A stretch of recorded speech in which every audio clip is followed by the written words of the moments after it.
Fox Sports. We are Baltimore. We are Ohio.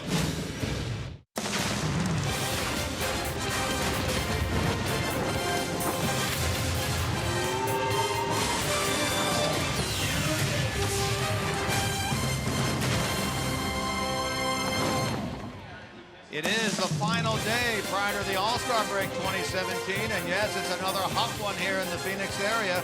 Reds look to go to the break in style with a little winning streak. Reds D-backs coming up here on Fox Sports Ohio. And hi everyone, and welcome once again to Reds Baseball on what is a very, very hot Sunday afternoon here in the Phoenix area. Along with Chris Welsh and Jim Day, I'm Jim Kelch. Well, today, with the Reds having won last night 7-0, we keep our eye on Joey Votto. He homered here Friday, he homered here Saturday, and I don't know about you, Chris, I'm not surprised that he's leading the league in home runs. Well, you know, Joey Votto goes like the weather, and when he gets down here into Arizona, that means he is piping hot. Back-to-back days where he's hit home runs for Joey Votto. He's an all-star again this year, and he's the guy that is locked in. We've seen him all year long, committed to left field, power to left field, taking a lot of walks. Where he ranks in the National League and in all of Major League Baseball in these certain categories, all important to hitters, is really amazing. I mean, the only thing he hasn't done is propelled his team to a first-place position right now. Well, we'll see what he can do today against the left-hander Patrick Corbin, who we'll talk about in a moment. But first, let's focus on Joey Votto. Pardon me, on Homer Bailey. Bailey comes off of a very good start his last time out. Well, he does. You know, we were kept saying, okay, give Bailey a little bit of a mulligan on his first couple of starts. Make sure he gets kind of up to game speed. And the difference for Homer Bailey his last time out when he was in Colorado was basically throwing the ball on the corners. Kept his changeup down, kept his slider out of the zone, and he was a guy that was able to throw the ball around the perimeter of the strike zone. If you throw it down the middle anymore, they're going to hit it. And the same way it goes today against this Arizona Diamondback team. Pretty good offensive club. Diamondbacks will go with the left-hander Patrick Corbin. Well, Corbin was a guy that he's a one-time All-Star, and the year that he made his All-Star team, he was terrific. All of a sudden, one of the best pitchers in the league. Then he was derailed by Tommy John surgery. He's fully recovered now, but he's a guy that has been good and he's been bad. Last three starts weren't too bad until his last time out, but it's also who you pitched against as well. So he's facing a very good lineup tonight with the Cincinnati Reds, and we'll see how Corbin is able to handle it. We got a matchup of a lefty and a righty out there today. All right, that's the setup for this afternoon's game. Reds D-backs finale of this series and the finale before the All-Star break. When we come back, Jim Day looks into all these first half home runs.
Sports Ohio is brought to you by Chevy. Check out their award-winning lineup only at your Tri-State Chevy dealer.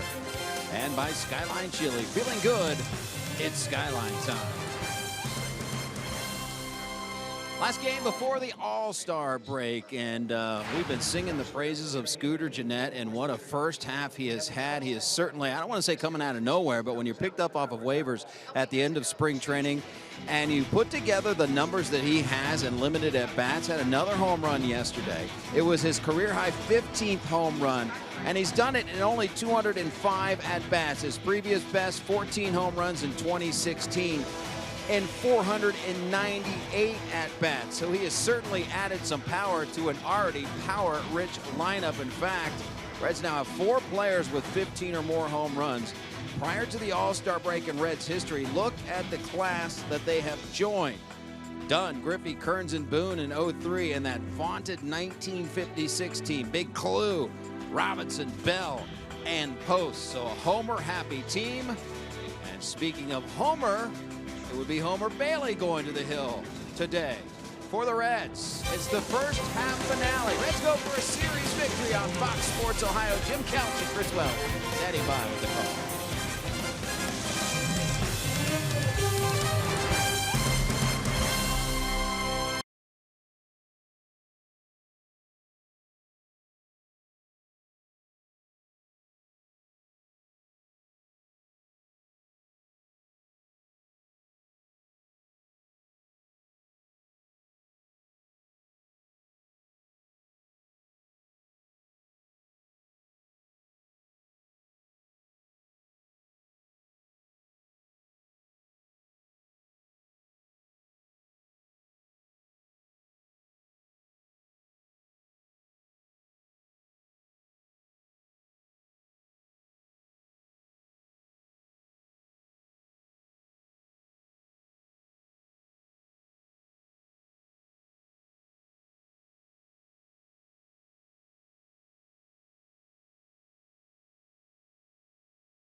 Fans accompanying this ball club here out in Phoenix. I've run into a bunch of groups of Reds fans down in the concourse, and there you see some here right by the home plate area as well. We're at Chase Field for the finale of the first half. Reds and the D-backs. Reds with a win today would win just their 4th series on the road this year. They try to do it for the first time since the end of May when they defeated Philadelphia 2 out of 3. Take a look at the Reds lineup for this afternoon's game, courtesy of Menards. Hamilton, Gennett playing at second base, batting second, then Votto, Duvall, Suarez, and Schebler. And the bottom 3 include Jose Peraza at short. The All-Star Cozart out of the lineup today. Barnhart catching, Homer Bailey pitching. And on the mound for this D-backs club is a 27-year-old southpaw, Patrick Corbin. Well, we've heard about Patrick Corbin for a long, long time. He's finally 27 years old, which really means he should be right in the peak of his performance as far as a major leaguer. Big, tall left-hander that was originally drafted by the Angels in 2009 and then came over here from the Angels of Anaheim in that Dan Herron deal. Now, there were some other guys in that deal that were bigger names at the time, but they were really hoping that Corbin would be a player that they got that would really round out that trade and give the edge to the Diamondbacks. And He's not been able to stay healthy completely coming off Tommy John surgery a couple of years ago, but certainly has thrown the ball capably this year, especially 3 out of his last 4 starts. Very good. You know, when you read about Corbin, this is a guy who grew up in the Syracuse, New York area who really wanted to be a college basketball player, play for Jim Boeheim. And it didn't work out in that sport, but so far it's worked out fairly well here in professional baseball. He comes in at 6-8 with a 4.81 ERA into this game, and Billy Hamilton will jump in there to lead it off. Really a big night last night, 2 for 3 with 3 stolen bases. He's really been swinging a much better bat as of late. Billy Hamilton, after that 0 for 20 drought. Hamilton hitting .327 since the 24th of June.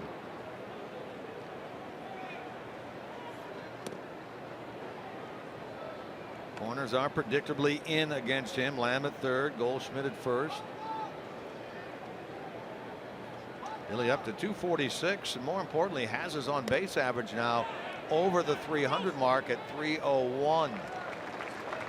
That's an appeal strike. 1 ball, 2 strikes. It doesn't sound like much, but it's a start. Well, it is a start. The other thing that Billy Hamilton you're hoping for improvement on in the second half is more walks. Work the pitcher a little bit longer. Out on strikes here, and that's the way this game gets started. Diamondbacks defensive lineup looks like this, courtesy of your Ford dealers. In the outfield, they have the former Giant Gregor Blanco starting in left field. A.J. Pollock in center, David Peralta in right. The infield includes Lamb, Marte at shortstop getting a second straight start. Owings moves over to second. Goldschmidt at first. Chris Iannetta gets his first start behind the plate, catching Patrick Corbin. Here's Jeanette. You're going to see a lot of those sliders with any left-handers that are in the Reds lineup today, and there's only 3 of them. Then the typical 3, Scooter, Jeanette, Votto, and then Scott Schebler. He loves that slider versus lefties. It'll be a check swing roller to Owings, who will throw him out. And the numbers bear out the fact that this guy does a nice job against left-handers, but against righties a different story. Well, you're right, but I mean, interesting though, because you've got 2 of the left-handed hitters in this lineup that the Reds have who are very difficult hitters for left-handed pitchers to get out. Votto being one, he's always had that as his calling card. You know, almost as good against lefties or even better than against righties. That's because he's really committed to left field. So it'll be interesting to see how Corbin decides to pitch Votto, who likes to hit at the left. Tries to come in with a fastball, and if you're not used to throwing it there with a left-hander up, that's a small spot to try to hit. So before the at-bat is over, Corbin is eventually going to start throwing some sliders, you know, that'll come in and then they're going to move away like that. And that's what Votto is going to have to be ready for. Joey has homered in each of the first 2 games of this series. Both of them 2-run homers. A 2-run homer to left center on Friday, and then a 2-run first inning shot to straightaway left here last night. Gave early support for Luis Castillo and a 3-0 early lead. Joey comes in 8th in the league in hitting at .315. And of course leading the league in home runs with 26.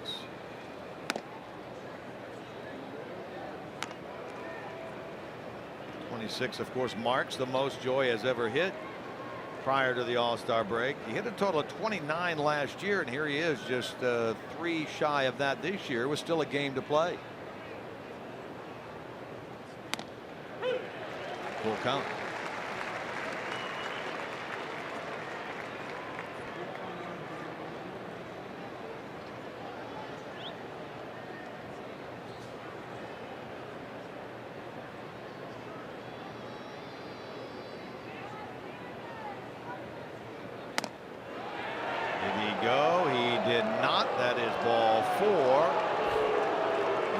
Thought they had Votto rung up on that. Instead, Votto draws his 62nd walk of the year. Patrick Corbin's beginning his march off the mound right about now. He was convinced that ball was a strike as called over the plate. Little frame job at the very end right there by Ionetta may have been the giveaway that even he thought it was inside. Ties Votto now with the Cardinals. Matt Carpenter with 62 walks atop the National League. Here's Duvall with a runner aboard. Adam comes in at 279 with 20 home runs, driven in 61. Hitless in the game here last night, 0 for 5. He is part of that trio of he and Votto and Schebler, 20+ home runs each. The only team in the big leagues that can say that. He's thrown out by Lamb, and a relatively easy first inning for Patrick Corbin. And out of the mound for the Reds, Homer Bailey, 4th start of the year.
The Diamondbacks come to the plate now here in the bottom of #1. Here's their lineup, courtesy of Menards. Pollock, Peralta, Goldschmidt at the top. Lamb, Owings, and Ionetta in the middle. Marte, the young shortstop, bats 7th. Blanco 8th, and Corbin 9th for Homer Bailey. Homer Bailey hopes to pick up where the Reds trio of Luis Castillo, Wandy Peralta, and Ariel Hernandez did last night, which was shut out the Diamondbacks here at home for the first time this year. It was a 7-0 final last night. Here's what we have from Homer so far this year, his 3 starts, and far and away the start Tuesday against Colorado the best.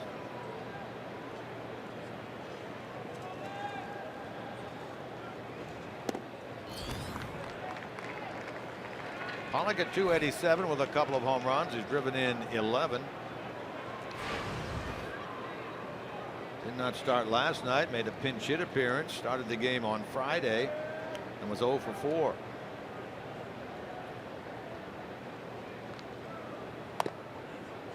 You know, when you look up and down the team statistics for the Arizona Diamondbacks, for me anyway, what really jumps out at me is what their record is at home. They're very good at home. They're 43 wins, excuse me, 33 and 14 at home. And they're very good against right-handed starters. So that's a combination that Bailey has to try to address here today. Hopefully he'll be anywhere close to what Castillo did last night. That was a terrific game. The young 24-year-old right-hander pitched for the Reds, and I would say further cemented himself into this rotation. Well, he threw 113 pitches. He came within an out of a 7-inning outing. And everybody raved about his changeup and the usage of the changeup last night. Well, a lot of that fell on the shoulders of Tucker Barnhart. He's not out to try to take anybody's credit, but he developed a game plan along with Mac Jenkins, and I thought they carried it out perfectly. That's strike 3. Wow. Called that ball. Ryan O'Nora called that ball 4. Let's take another look at that. Again, You know, that little movement of a frame right there. If the catcher really believes that that ball is a strike, he'll hold it there without moving the glove. If you see a catcher just move the glove at the very last second, trying to frame it, trying to convince the umpire it was a strike when it wasn't, sometimes you get it, sometimes you don't. So Bailey, who in that start on Tuesday at Colorado against the Rockies walked no one in 6 innings, walks the leadoff man here, works from the stretch now against David Peralta.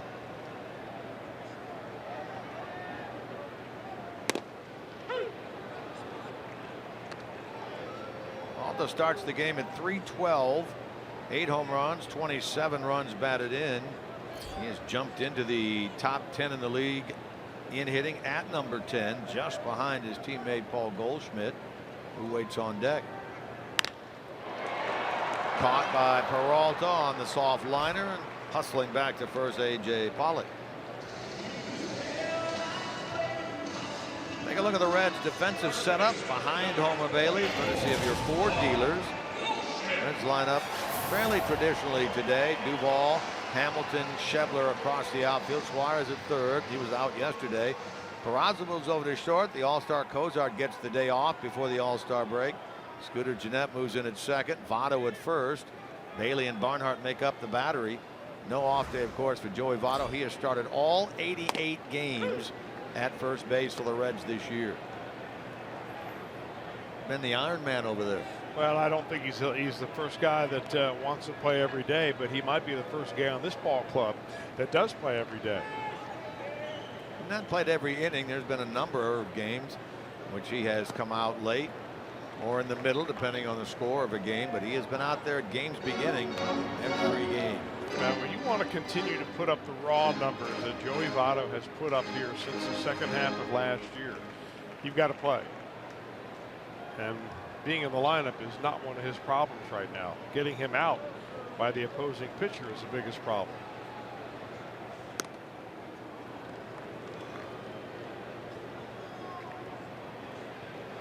Pollock has 11 steals. He's the one who's leading over at first base. Second on the team to the guy at the plate here, Goldschmidt, who leads this team with 13 thefts.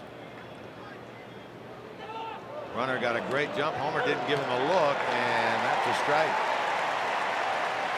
You know, we've seen that a couple of times. It's been very short time up here now for Homer Bailey. This is 4th start overall since coming off the lift. But we've seen this a couple of times, and I'm just wondering if there's something that he does that other teams have deciphered now. Maybe the way he turns his head, maybe the way he goes about his business, which indicates, I'm done looking at you and I'm going to throw it to the plate. That's exactly what happened there. He had taken 2 or 3 steps before Homer even delivered the ball to the plate. Shifting Gennett moves to his right and will make this play.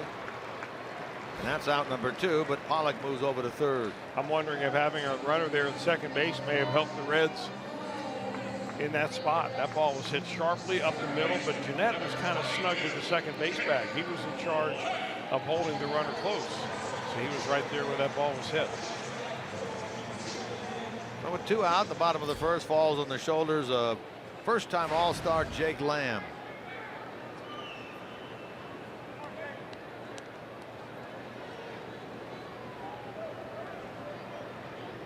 Lamb, along with his teammate Goldschmidt and Votto, all sitting at 67 runs batted in, and they've been surpassed in terms of the leadership in the league. Started this series on Friday. Lamb was the leader with 67. Ozuna now in Miami has 69, and Arenado of the Rockies has 70.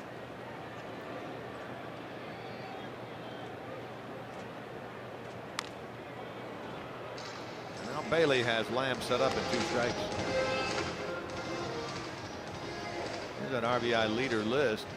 Nolan Arenado, Marcell Ozuna, and then the 3 that are playing in this game. Goldschmidt, Lamb, Votto. Joey, of course, atop the home run list by 1. Cody Bellinger did hit 1 last night, but so did Votto.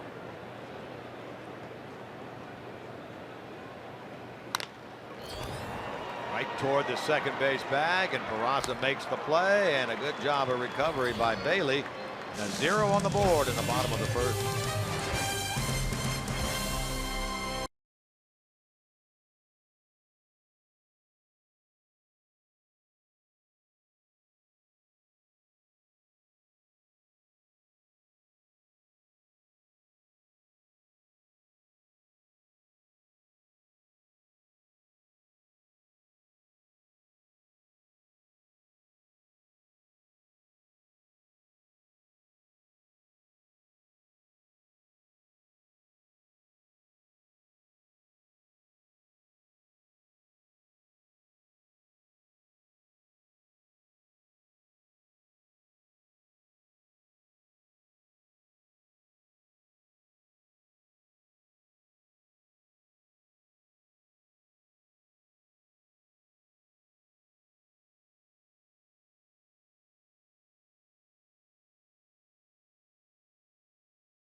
El Canuck storylines perhaps looking to the future. First-time winners this week, Thursday at Colorado. Sal Romano, 5 innings pitched, his first big league victory. And then last night here, Luis Castilla, everyone's still marveling at that. 6 2/3 innings of scoreless baseball.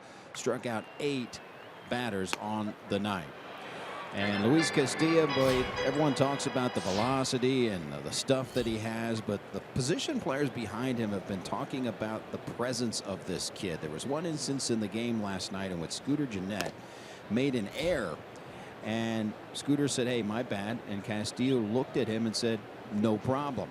Zach Cozart remembers a specific incident in which Johnny Cueto was on the mound, and Cozart made an error just like that. And Cueto looked at him and said, "No problem. I got this. I'm still going to get out of it." Cozart says Castillo reminds him of Cueto in the presence he has. I know we're only 3 games into his big league career, but the presence is there. That's quite a compliment coming from an all-star like Cozart. We know this, that Castillo is a quick worker and the defenders love to play behind him. Well, I mean, his stage presence is the first thing that hits you, other than maybe that 100-mile-per-hour fastball. It's amazing, really, where this kid got all that. I mean, he was signed late. He was a 19-year-old by the time the Marlins ended up signing him, or was it the Giants? But he's moved around a little bit, and so now he's 24 years old. But he certainly seems like he's a 10-year veteran on the mound, and I can see why Cozart would say that, compare him in that way to Johnny Cueto, because guys like that, they just have a little different feel on the mound. I think maybe that's something that Cozart and the rest of the infielders realize when he takes the hill. Yeah, it was the Giants who signed him back in 2011 as a free agent. Interesting story that I read this morning also, that at one point a year ago, the Diamondbacks were talking to the Marlins about potentially acquiring Castillo. They eventually said no thanks. And the story that I read today said, boy, they probably now wish that they had gone ahead and made that deal.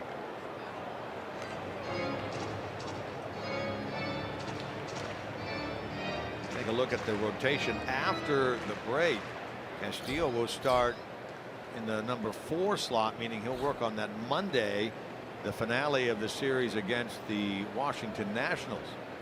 So still another tough opponent that he will face. Goldschmidt up the ladder. He timed it perfectly and retires Suarez to start the second.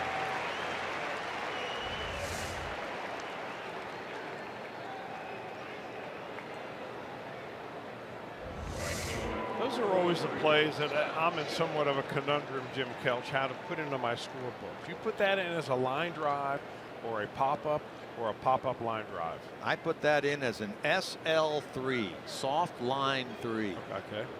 How about that? Mind if I steal that from you? I do not mind. I can't tell you who I stole it from, but I'm sure I did.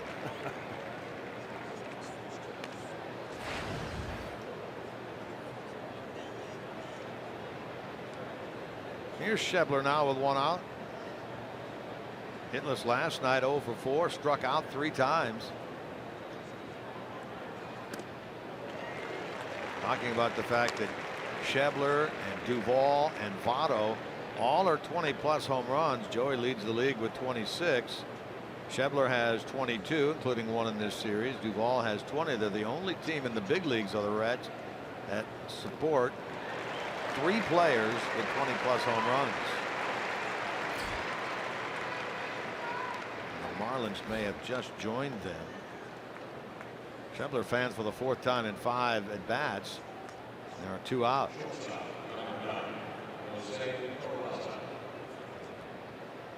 Batter now, Jose Peraza.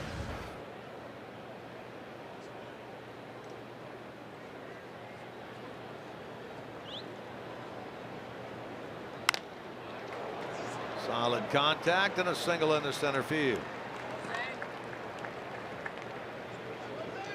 So that's the first Reds hit. Second base runner. Peraza on with 2 out. Peraza yesterday had his 5-game hitting streak snapped when he went 0 for 4.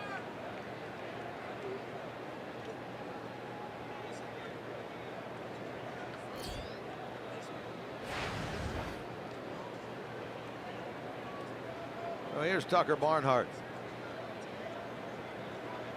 Tucker had a rarity last night. Lamb will throw him out here. He homered from the right side for only the 3rd time in his career. Here he goes out 5-3 to put an end to the Reds' 2nd.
Events of the summer, back to back. The action begins at the T-Mobile Home Run Derby on ESPN. That's tomorrow night, beginning at 8 p.m. Eastern. Then you can catch baseball's biggest stars at the 88th MLB All-Star Game presented by MasterCard on Tuesday on Fox, with coverage beginning there at 7:30 Eastern. Home Run Derby tomorrow, All-Star Game Tuesday. Today, down in Miami, is the Futures game. The Reds have Nick Senzel and Jimmy Herget participating in that. In fact, it's going on now down at Marlins Park. Reds, after 4 days off, back in action then at home Friday against the Washington Nationals. Owings leads it off here. And a leadoff base hit. So the leadoff man has been on both innings for the Marlins. Pardon me, for the D-backs. Now, the D-backs are trying to get their offense back together. They have really struggled the last 10 days. The record over that period of time, 10 games that is, 3-7. They have struck out, and he has watched his team strike out. Torey Lovullo, 28% of the plate appearances that they've had, which is an inordinate amount. Overall, they're batting as a team about 200 over that period of time, and less than that with runners in scoring position. So they were riding high for a while, but have found maybe their way back to reality here lately. Here's the catcher, Chris Iannetta. But even with their little slump lately, they still have the 3rd best record in the National League. And if they were in the National League Central Division instead of behind the Dodgers here in the West, they're 6.5 games behind the Dodgers. But if they were in the Central, they would be up by about 6. As it turns out right now, they're playing their 89th game. They hold the wild card #1 position. And everything stayed the way it is right now. They would host Colorado for an opportunity to get into a division series against the team with the best record in the league. And that team right now then would be the Dodgers. Dodgers, in fact, won their 60th game last night. They have surpassed Houston as the team with the best record in baseball.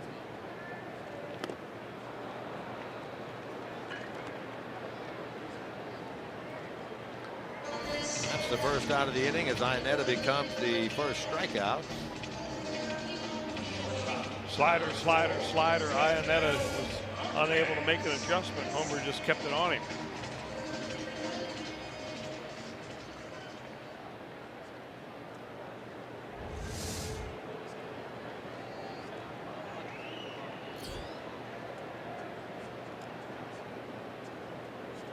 Here's Ketel Marte.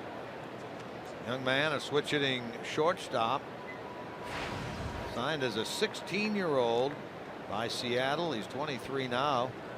Made his big league debut a couple of years ago with the Mariners. Came over here with last night's starter Taijuan Walker. Bailey to second. They get it out and not at first. So Marte will run with 2 out. Nice job by Homer just to be able to recover here. He's still thinking double play. He knocks it down. And without a step, he throws to second base just to make sure he gets the front runner. That's probably one of those balls. You don't know this as a pitcher because, you know, you're so close to the action. Your first reaction when you see a ball come back at you is to field it. And that ball, had he probably let that go through, probably would have gone for double play. He deals now the left-handed hitting left fielder Gregor Blanco. First pitch swinging towards center. Billy going back, still going back. Will he get this? He will, right in front of the wall. Billy tracked that thing over his shoulder all the way to one of the deepest parts of this ballpark and hauled it in.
From 700 WLW at the Reds fan cam this coming Friday at the Holy Grail at the Banks. Your chance to answer Reds trivia, win great prizes, and you could be part of Reds Live. Party starts this Friday at 6 p.m. at the Holy Grail at the Banks. Scoreless through 2 here at Chase Field. D-backs a winner 6-3 on Friday night. Reds with a nice bounce back 7-0 win last night. I mentioned the Reds now have an opportunity. They can win here today to win just their 4th road series of the year. That's a foul. 1-2 out of 3 at St. Louis back in April, early April. Followed that up with a sweep at Pittsburgh of a 3-game series. And then at the end of May, 1-2 out of 3 at Philadelphia. Those are the only 3 road series that the Reds have won this year. An opportunity here with a win against this Diamondbacks club. It also mean the Diamondbacks would go into the break if the Reds win today, having lost 5 of 6.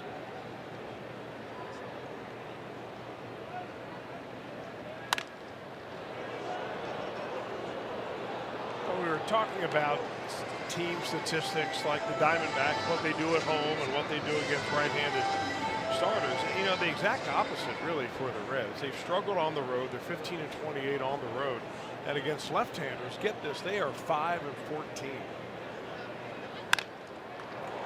Maybe they can turn that around or begin to here this afternoon. Well, that's a nice start as Homer Bailey bounces one right up the middle. He gets his first hit of the year. Reds have the leadoff man on.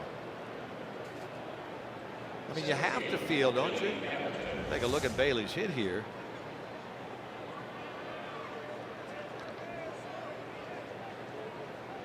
You have to feel somewhat optimistic based on what you saw out of Sal Romano and Luis Castillo. And even if you go back a week from yesterday, Jackson Stevens and the job he did. Looking forward to the second half. Well, all you've been looking for is some way to try to make some consistency out of your starting pitching, because up to date, for the most part, all the young guys that have come up, with a few exceptions, have been not very good, and that's why they're back down in the minor leagues. So if you get some kind of steady starting pitching, this team has already got a very good lineup. They play great defense. That's some pretty good defensive work at shortstop by Marte. They get the out at second. That thing had hit ticketed on it off the bat of Billy Hamilton, and Marte, with a great stop to his right, turns it into a force out. Well, especially where Marte was playing here. You know, he was a little bit snug towards the bag. Double play depth for Marte, so he's got to get to that ball and get up very quickly. Good jump and good aggressive hustle by Homer Bailey, but he's out at second base. I guess now Billy, who's at first base, now Hamilton knows how some of these other guys feel when he robs them of big hits. Kind of like Blanco did back in the bottom of the second. The only thing I could think of here is that Torey Lovullo is talking to the third base umpire about it. Is maybe was there a violation on the slide by Homer Bailey? I didn't see it at the time the play happened, but we'll take another look. Here's the play at second base. Is it a flagrant slide? Is he down on the ground before he gets to the bag? That's a question right there, and they're not going to have any kind of further review or talk about that. He was, as he slides within arm length. He grabbed the bag. Well, your butt has to be down on the ground before you get to the bag.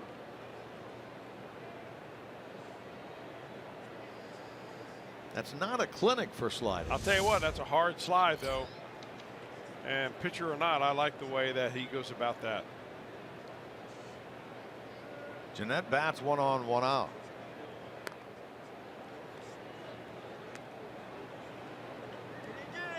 Yeah, just to take it one step further, talking about that young pitching. If you go back to last night in the win by Castillo, and you go back 1 week prior to that, July the 1st, you had Jackson Stevens get his first big league win.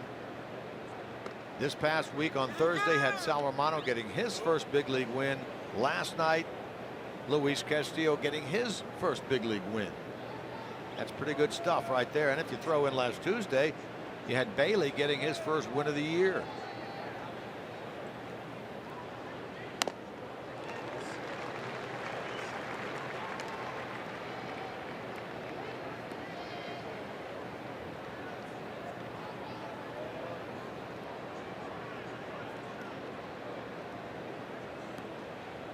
This will be interesting to see right here whether Billy Hamilton pushes the running game off Patrick Corbin.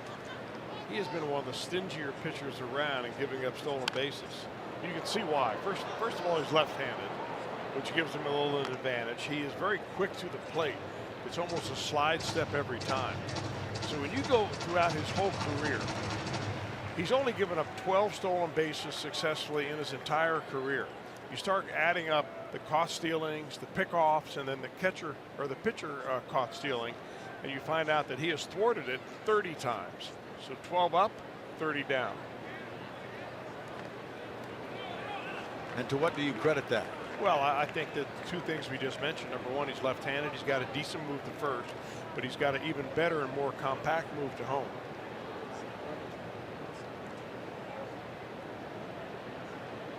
Billy had that 3 stolen base game here last night. His second 3-steal game this year. He did it in early May against the Pirates. And his 9th multi-stolen base game of the season. Did he get it? He surpassed Trey Turner, who's on the DL for the top spot in the league with 38, rather with 37. Turner at 35.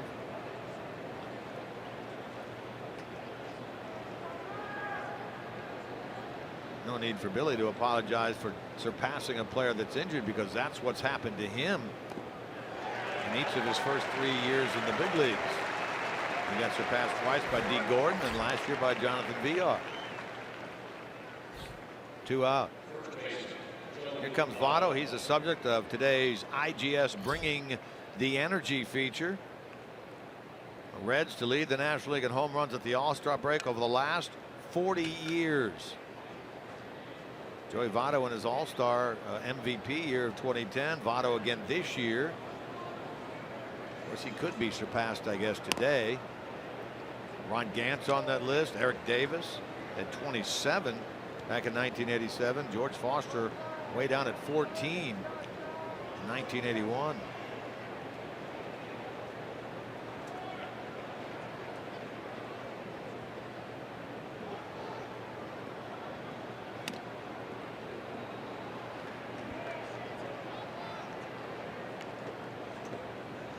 I mentioned that Votto and Schebler and Duvall all have 20-plus home runs. The Marlins do have 3 players with 20-plus. Giancarlo Stanton at 24, Marcell Ozuna 23, and Justin Bour, first baseman in the home run derby, hit his 20th last night.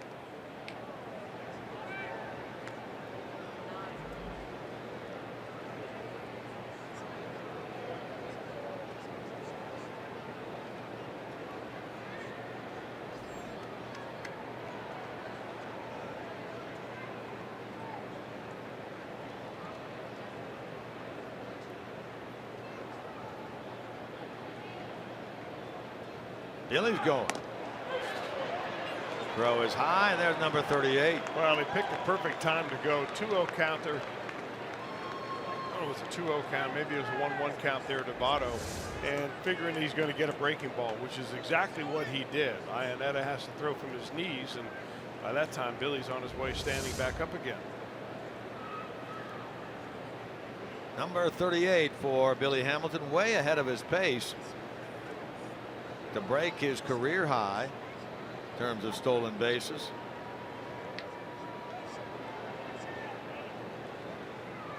Only 3 straight years has landed in the 50s in terms of steals. 58 last year, 57 the year before, 56 the year before. So he's added 1 each year. This year now at 38. And this is 81st game. Well, what's really sidetracked in the last couple of years have been injuries. Last year, a shoulder injury that kept him out for a long time at the end of the year, basically shut it down.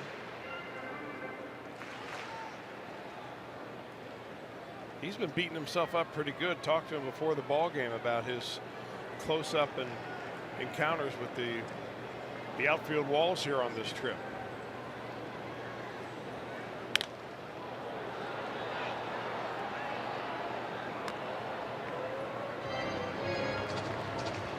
The catch that he made Friday night was just outstanding. The ball was hit by Paul Goldschmidt all the way to the wall in right center field, and he bangs into the wall and then immediately throws a 1-hop strike into first base to try to get the runner. He's been icing ever since.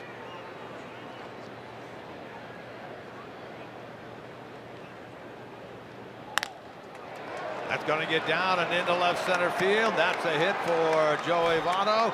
Hamilton, after the steal, races around to score.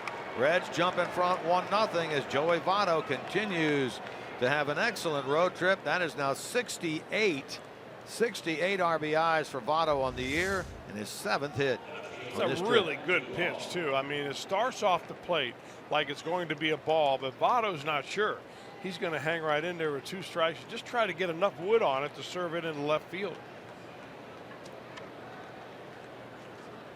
Stolen base, a big part of that for Billy Hamilton and the Reds. 1-0 Cincinnati lead. That same little swing by Votto works equally well here at Chase Field and Wimbledon. We are in the Wimbledon week, right? We're at the midway point of the big tournament, yeah. And you're exactly right.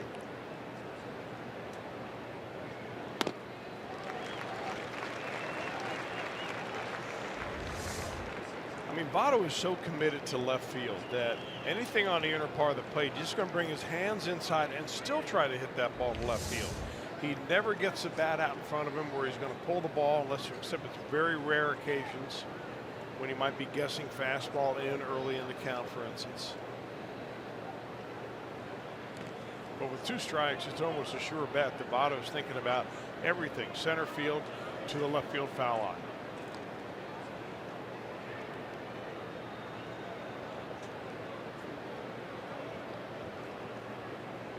Take your pick there. Yeah, they'll both be down in Miami for the All-Star game.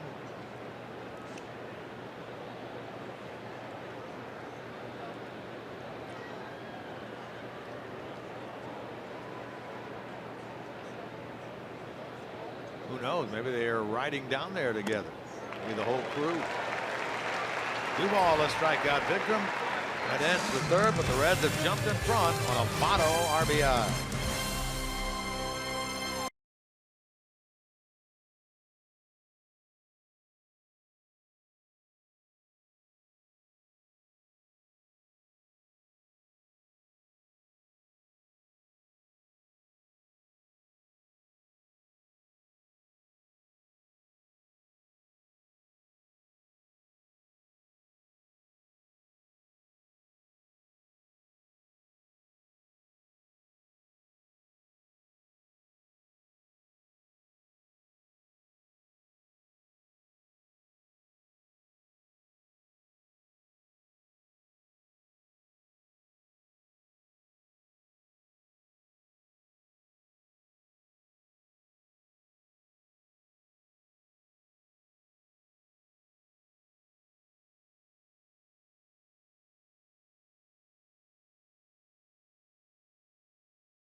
$29.99 a month of the Reds' top 6 ballpark pass.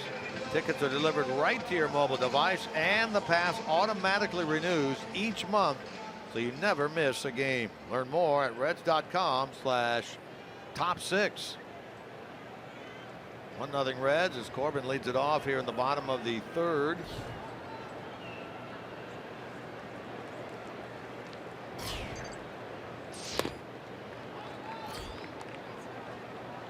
As a hitter, he's 2 out of 31. That calculates to a .065 batting average this year.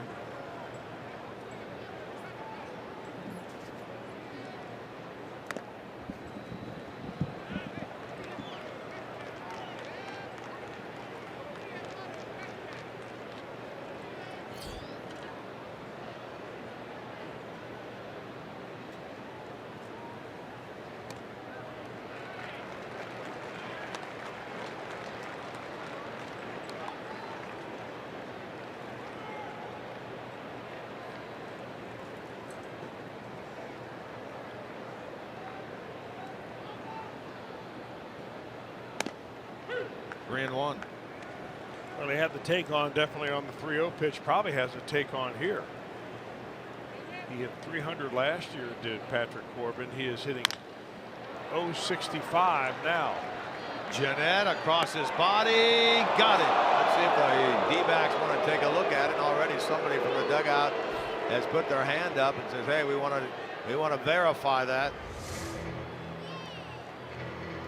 Yeah, has a lot of overspin right here. Jeanette feels like he can get to it and field it.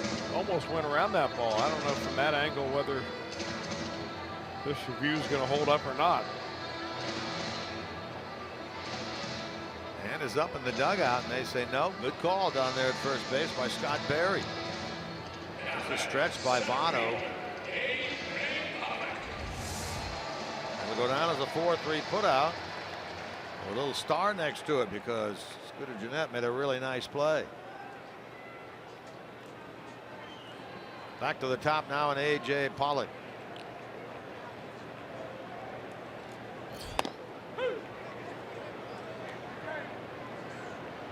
Walked to start the D-backs first inning. Later stole a base but was stranded at third.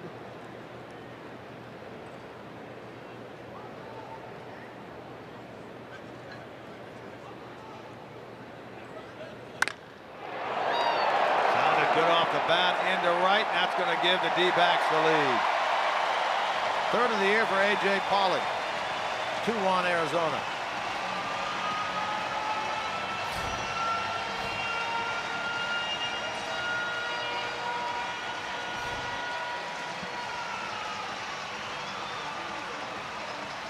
That ties the game at 1. A solo shot by A.J. Pollock.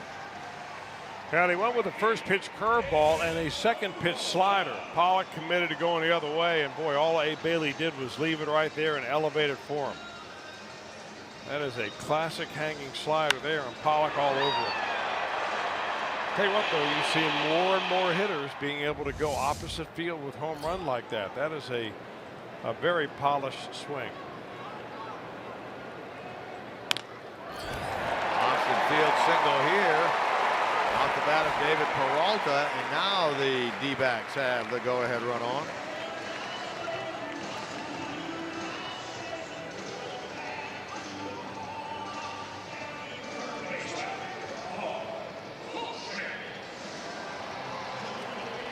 And it will be Goldschmidt.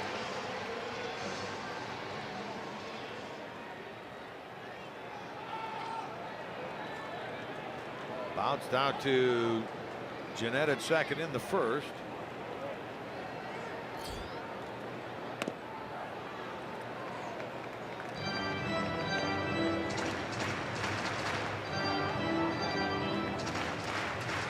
There are many players that wouldn't look at the numbers that Goldschmidt has put up and be very, very happy with those. 20 home runs, 67 runs batted in, and he is on pace to set a new career high in both these areas.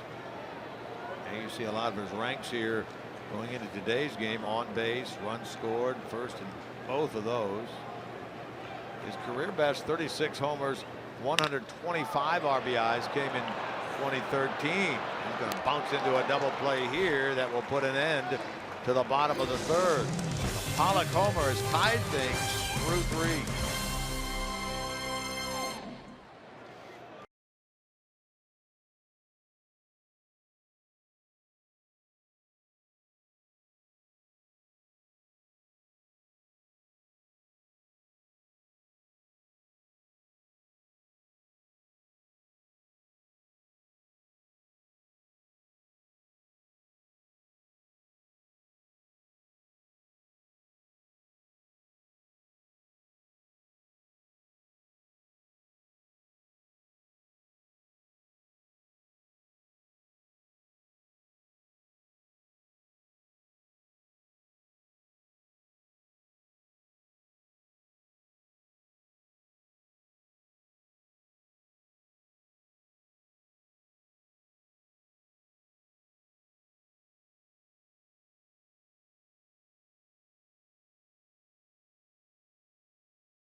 The summer, and it hits South Beach as baseball's biggest stars take the field for the MLB All-Star Game.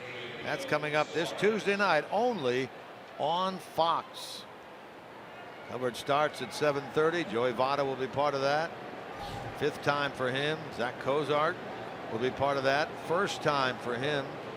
Steve Bauman, the Reds head trainer, will be part of the All-Stars for the game down in Miami for the National League side. Happy for all of those guys.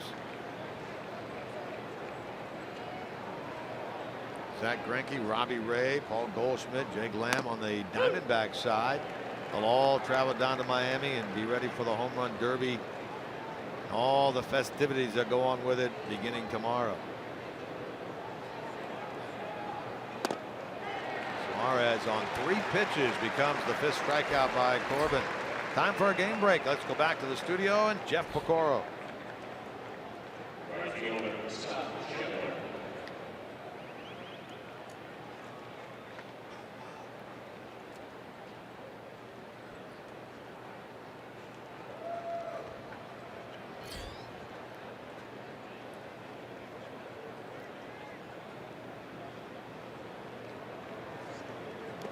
Thanks, Pick. Well, that's good to see. Nick Senzel playing Double-A now for the Reds and their Pensacola ball club. Gets that 1st inning RBI single for the U.S. team in the Futures game down at Marlins Park. End of the bat towards center. Here comes Pollock, and he dives, and he caught it. Long run for A.J. Pollock. Took it right off the top of the turf. Well, it certainly is the kind of ball that you want to take a chance on, because even if it bounces past him, unlikely that Shepard's going to get much beyond first base. Probably get a double out of it because he had to come so far to get it. Corbin is certainly thrilled with it. You saw his reaction, glove in hand. He gets 2 quick outs here in the 4th. Now it's Peraza, who had a single his 1st time.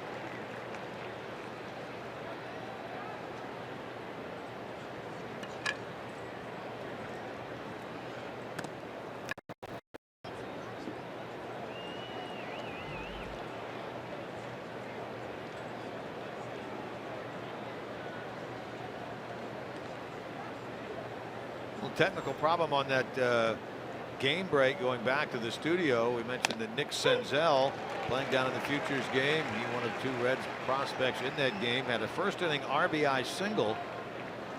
U.S. leads the world team early in that game 3-0. We'll show it to you the next half inning.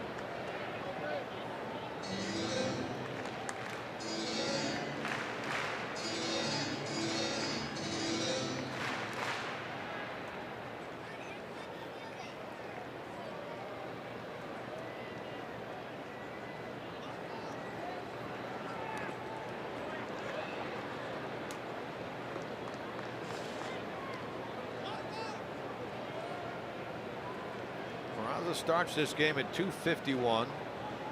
Doing a lot of shifting as of late between second base and shortstop, with first Cozart being on the DL, and then since he's been back, regimented schedule for him. Here he went around at Peraza. They'll need to throw him out at first. Ball was in the dirt. They do so, and Corbin has a 1-2-3 innings.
one of the big events that are going on down there in Miami. You've got the home run derby tomorrow. Of course, the game on Tuesday. Last year in San Diego, year before that, of course, in Cincinnati. Next year in our nation's capital, Washington, will mark 4 consecutive years at the All-Star game in a National League ballpark.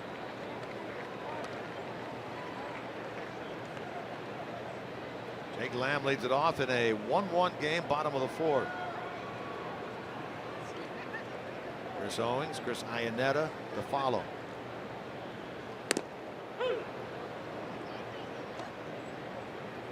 Lamb in this series 1 for 8.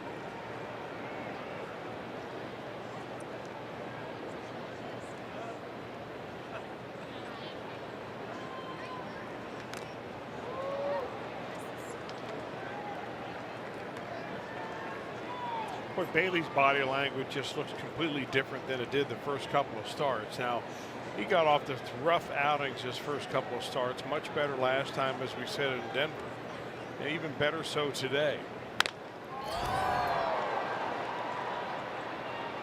Duvall calling everybody off, and Adam makes the catch. I mean, the pace that he's using in between pitches, he's getting the ball, he's going right back up on the mound, ready to go.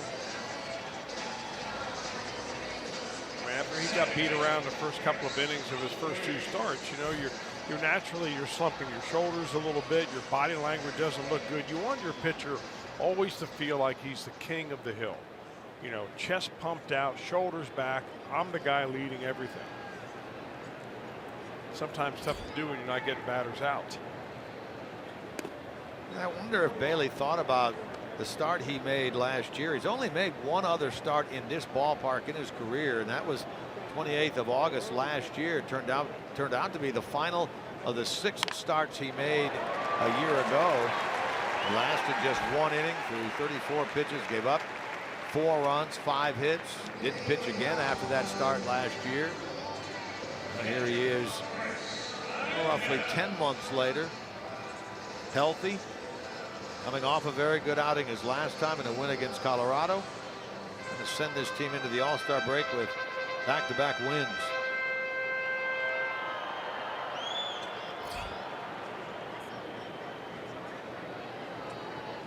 It's the 4th of the game for the D-backs.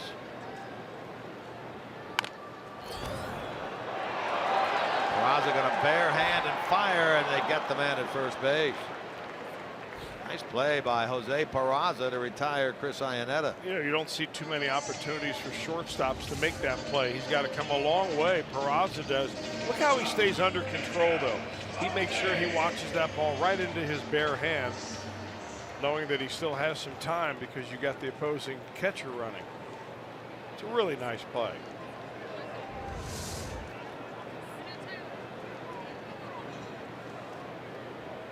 Now it's the Diamondbacks version of the shortstop spot. Ketel Marte, 23 years old. Guy was the everyday shortstop last year for Seattle. Comes over here in that trade, which sent Gene Segura to the Mariners, and next thing you know, this guy's down in the minor leagues.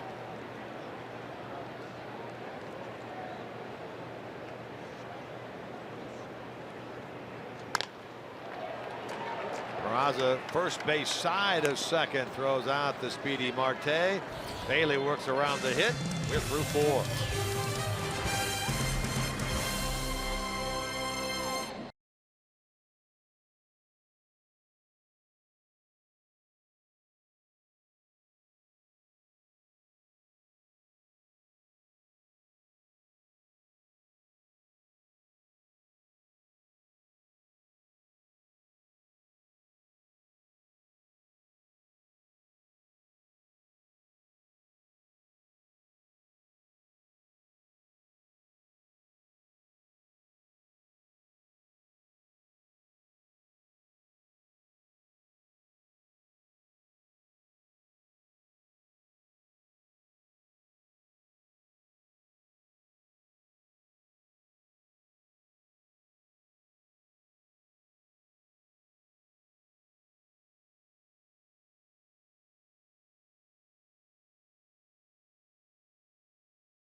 Baseball on Fox Sports Ohio is brought to you by Cincinnati Children, changing the outcome together.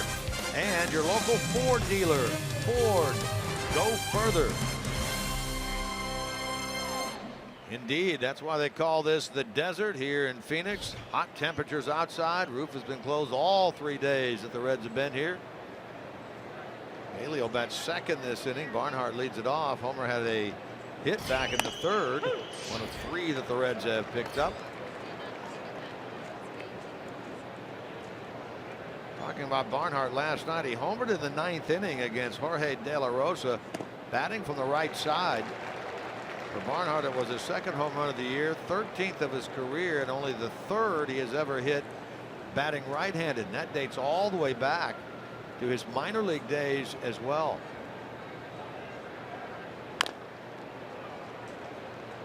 Here it was last night in the 9th inning.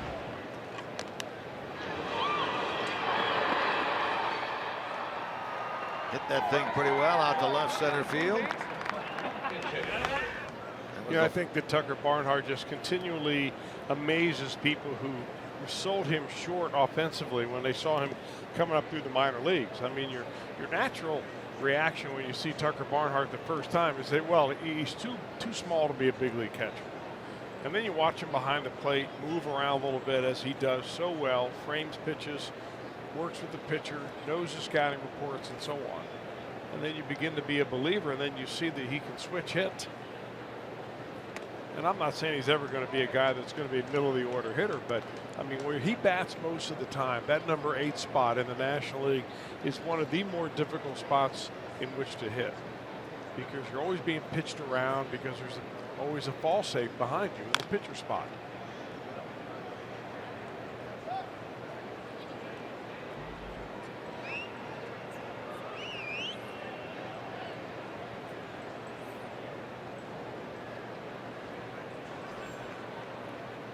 Bailey next, Hamilton to follow. 1-1 game, top of the 5th. Barnhart upset with himself. He becomes strikeout victim number 7 for Corbin, who's now struck out 4 of the last 5 he has faced. He's throwing the ball pretty well today, Corbin has. The base hit that Homer Bailey led off the 3rd inning with ended up helping the Reds score a run in that inning. Hamilton gets on base, steals the bag, and comes around to score on a bloop single by Votto. And that's really about all the offense the Reds have been able to do.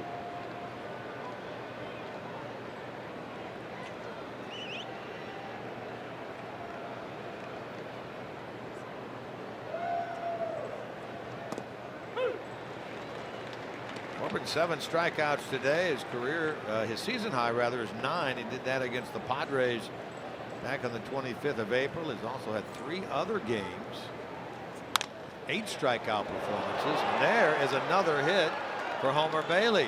This one careens off the side wall. He's going to try to stretch it for 2, and he gets there standing up. A double for Homer Bailey. Don't look now, he's halfway to the cycle. Well, this comes under the category that anybody with a bat at the plate is dangerous. The old left-hander used to say that an awful lot, and this comes to be true right here as Bailey just puts the ball in play. 7th career double for Homer Bailey, who's never had a triple or a home run in his big league career. He has a multi-hit game here.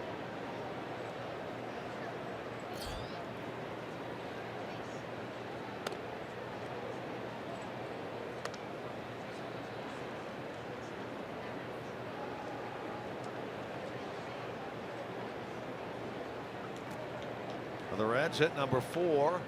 Hits are now even. In fact, the totals on the big board are identical. 1 run, 4 hits, no errors. 3 men left on for both teams.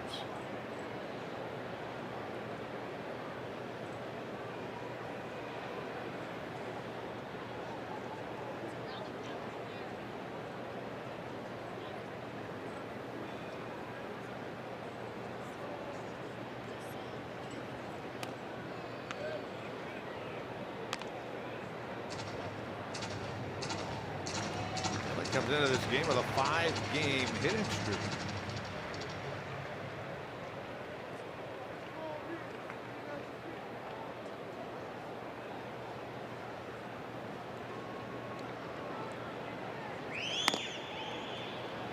And now he'll get a look at a 3-1 pitch here from Corbin in the top of the 5th.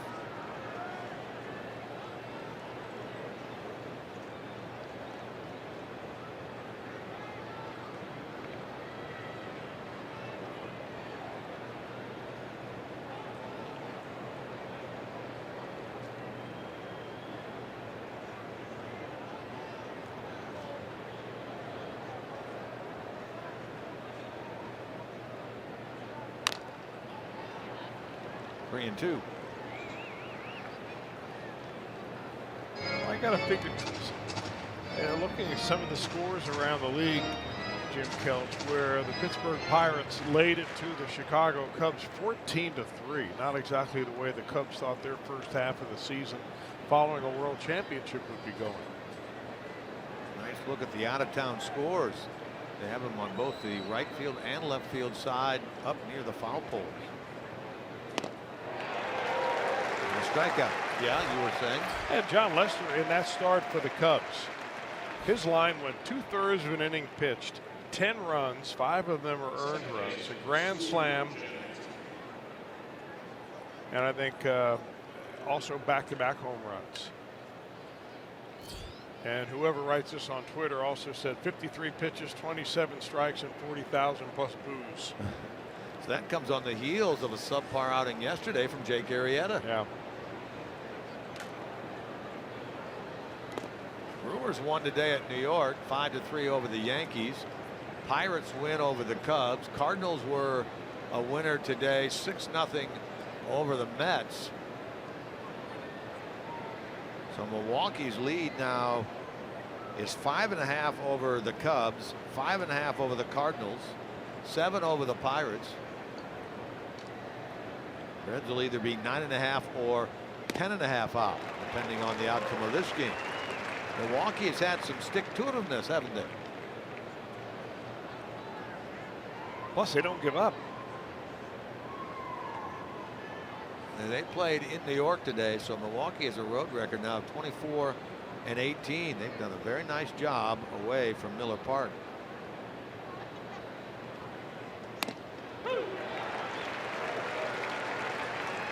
Well, for all of Scooter Gennett's heroics, most of those have come off of right-handed pitching. Left-hander's a little different story for Scooter, especially a tough left-hander that's got it going today, like what the Reds are seeing here in Patrick Corbin.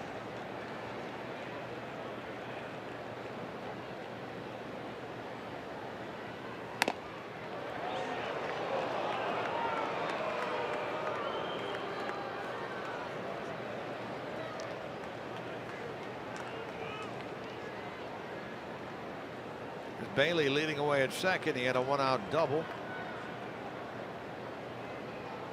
Gennett now trying to solve Corbin. 2 balls, 2 strikes.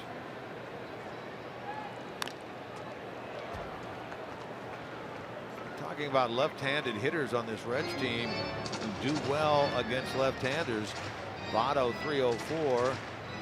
Schebler came into this game at 329. Lefty-lefty matchup. Even Suarez at 300. Scooter's at 231 with only 1 of the 15 home runs he has hit this year to come against a lefty.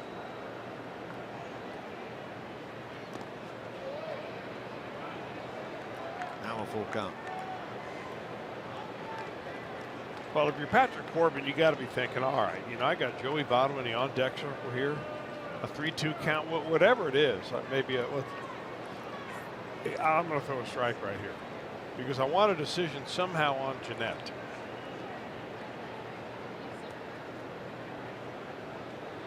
He's been able to throw that breaking ball for a strike. Would not be surprised at all to see him throw it again right here. He does. Hit hard, handled by Goldschmidt, and Corbin wins the race to the base. The Reds strand a runner here in the 5th.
in July or Cincinnati in December?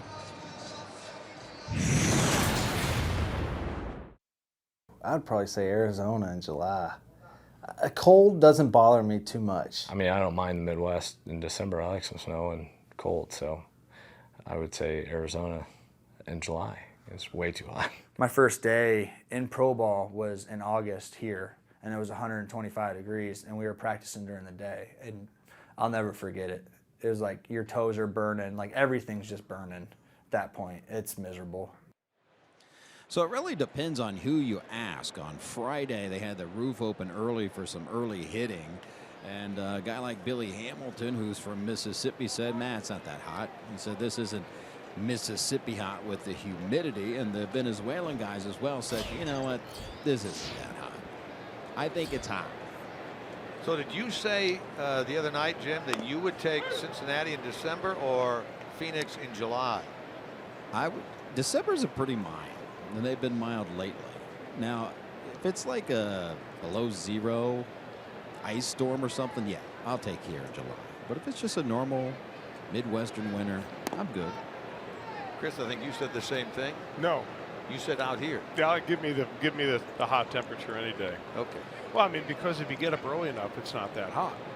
So if you plan your day correctly and make your tee time about 6 a.m., which is what you've been doing. You're off the course by 10:30, and you can go ahead and hang out indoors all day long. I think I would concur with you. I think I'd take the heat over the cold. I'm not a big fan of the cold either.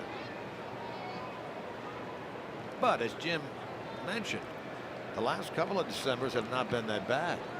I'd be interested to know what the Cowboy would ask about that. I know that he had a few comments about the temperature of his hotel room, which evidently was a little toasty. Changed rooms once at least, maybe twice. Then had them bring a fan in. And I'm wondering if they ever were able to deliver that block of ice he also wanted to put in front of the fan. I don't think there's any question what the Cowboy would say. He likes a creature comforts. Duvall, did he get it? No, he did not. It pops out. He may have had it for a moment. It came out.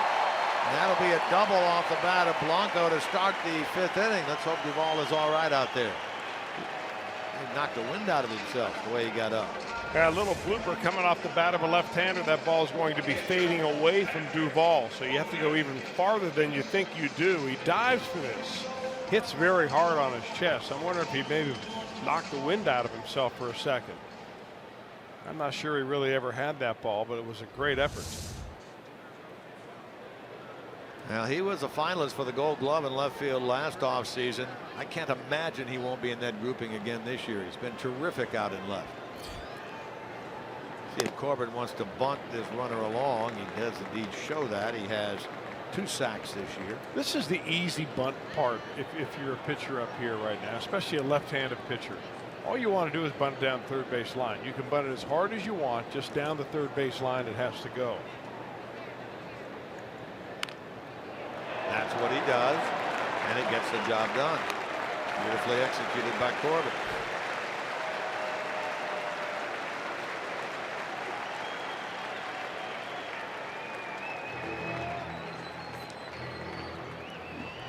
Well, as you enjoy the game here this afternoon in Phoenix, finale before the All-Star break. I hope you'll let us bring you a Miller Time moment of the game a little bit later on, brought to you by Miller Lite.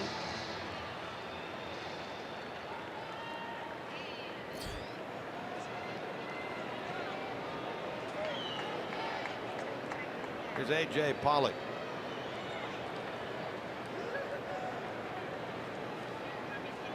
Infield in all the way around for the Redlegs.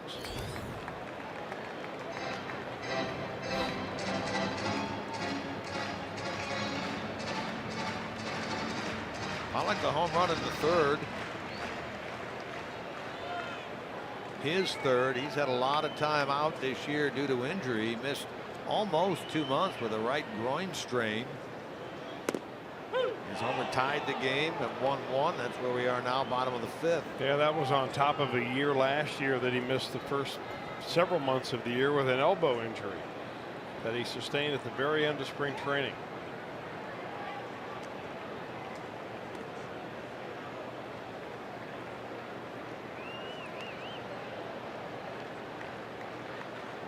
Pollock, he's a homegrown player in as much as he was drafted and developed by the Diamondbacks. They picked him first round 2009 out of University of Notre Dame. Runner coming home. Peraza to Barnhart, and there's the tag. The throw was on the wrong side of the base, but because Peraza had enough time, Barnhart was able to go to his right, get the ball, come back and put a tag on Blanco.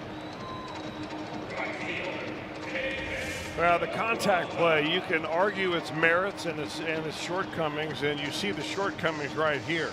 Even a bad throw by an infielder, if you're running on the play and you're committing yourself to go down the line, plenty of time if the ball goes right to an infielder to get it to the catcher. And Barnhart's able to get his man, and so basically the Reds switch out base runners from a guy on third base with 1 out to a first base with 2 outs. It's a good exchange. David Peralta now with a runner aboard. See on that play at the plate where catchers now have to set up at all times. He was talking about Barnhart inside the plate to keep a path for the runner. Years past, prior to what, 3 years ago, 4 years ago, catcher would stand right there and block that plate. Yeah. Not anymore. And then if he got a wild throw, say the throw was high and the runner was going to come in and collide with him rather than slide, you know, bowl him over, that's when you risk the injury. Of course, that particular catcher blocking the plate / slide rule, you know, the area play at second base is still debated quite a bit internally. MLB has figured out the way that I think that they want the rules to read. Although every year I think you're going to probably see it fine-tuned a little bit. But just getting back to the baseball strategy of that play, you have a man on third base and 1 out. And they bring the infield in at the edge of the grass. So you know that if it's hit to an infielder, you're not going to be able to outrun the throw. So why would you ever go on that play? Why would you just stay at third base? The worst thing that could happen is a ground ball to the shortstop. You throw the runner out at first, and you still have a runner at third base instead of at first base. That's a legitimate question that I cannot answer. There's a lot of ways you can score from third that you can't score from first. Wild pitch, pass ball, ball. Infield hit. I mean, you can go on and on and on. I guess the theory is if the ball isn't hit overly hard, you may be able to get home. But that one was hit sharply to Peraza.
A pretty good pitch count, 60 here in the 5th inning with 1 out. Pardon me, with 2 out.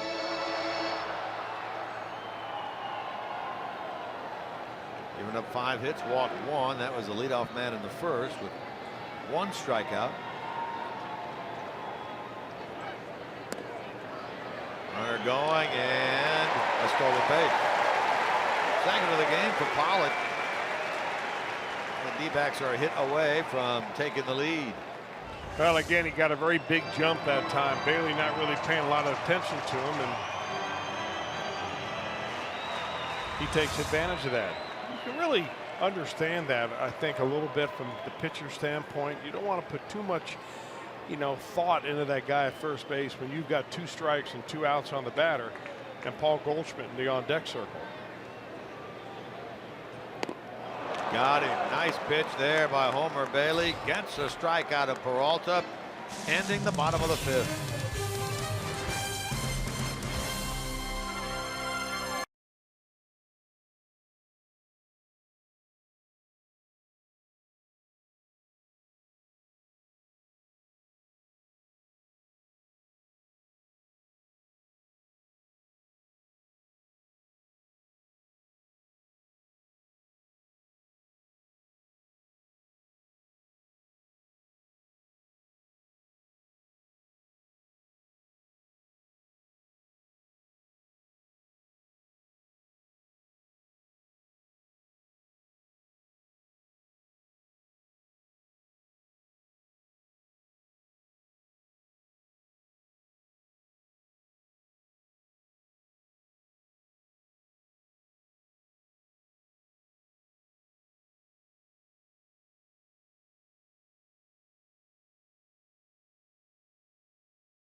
Sports Ohio's Reds Live, the pregame edition. It's brought to you by Ray St. Clair Roofing. First look at the lineups, interviews, features, and so much more. Check us out here in the home of the Reds, and we'll pick up the Reds Friday night at home against the Washington Nationals. And here's how the Reds will come out of the break. It will be either Tim Adelman or Luis Castillo, or Castillo and Adelman 1-2. That one's the only one up in the air. But pitching game 3 will be Homer Bailey. Game 4 out of the break, Scott Feldman. And Brian Price did confirm that making that 5th start out of the break will be Sal Romano, that he earned his next time through. So there you go.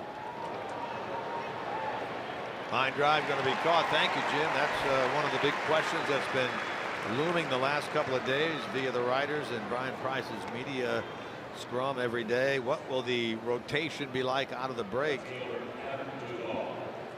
Well, that rotation may be subject to further change as we get deeper into the season, namely the month of August. I think that Brian Price is hoping that a Reds pitcher that we haven't seen for a long time who was in the clubhouse today, Anthony DeSclafani, will be maybe back in the rotation sometime in the month of August. He's been throwing some bullpens. He tells me he's basically throwing full out, 100%. Now, he hasn't built up his arm strength yet, but I mean, that's a huge step in the right direction for DeSclafani, who seemingly for months simply dropped off the radar. Well, he's been out here in Arizona at the Goodyear complex. I know I talked to him Friday, I guess. He said it's been a welcome change to get away from there. Into right field. That's a base hit. Duvall has himself extra bases as he goes into second. And he's there with a 1-out double. Duvall's 27th two-base hit. Let's go down to Jim Day. Jim, you have more on Anthony DeSclafani. Yeah, Friday he threw 40-pitch bullpen, and as Chris says, throwing all of his pitches, and right now pain-free. Tomorrow he'll throw another 40-pitch bullpen, although this time they'll split it up. He'll throw 20. He'll sit down like it's a half inning and throw 20 more. Then he says the next step is live BP. Then they will reassess and hopefully send him out to begin that rehab process. But as Chris says, sometime in the month of August, if everything goes all right, and you better believe, we were talking about temperatures here in Arizona, he wants to get out of the AZ. It'll be great to have him back. Remember when he first came back last year, it was June, and he really got off to a great start. First 10 starts or so, it was terrific. Well, the thing to remember, though, is that when you're on the disabled list for an extended period of time, and DeSclafani found that out last year, And you're finding out again this year that you've got a whole new group of pitchers that are trying to take your spot. And, you know, I think the Reds are much more prepared now to begin to fill in some of these slots. Now that you have Bailey back and seemingly throwing the ball well. You know, Scott Feldman throwing the ball well. Luis Castillo has claimed a spot. I think it's too early to probably say the same thing for Sal Romano, but certainly a step in the right direction with his first big league win in Denver. Tim Alleman has been in the rotation. So I think what we're going to see a lot of, if it's new pitchers here on in, they're going to be slotted in here and there. And of course, maybe depending on what the Reds do at the trade deadline, if they deal us a pitcher or two, you'll see some replacements from them anyway. It'll be very interesting to track the numbers, the starters ERA, the bullpen ERA, and the innings they pitch in the second half versus what they've had to do in the first half. Tell you a lot about how these guys are doing. Relievers have been in the upper third all year. Starters have been at the bottom. Suarez cracks his bat as he is rung up by Brian O'Nora. And he just got thrown out of the game. O'Nora first pointed to him slamming his bat down on the plate. That is the first step of a reprimand, but that doesn't automatically get you ejected. Ryan Price now comes out and argues the cause for Suarez. You can hear his bat crack when he hit the plate, slammed it down after taking a called third strike. There's O'Nora's call. There's the broken bat.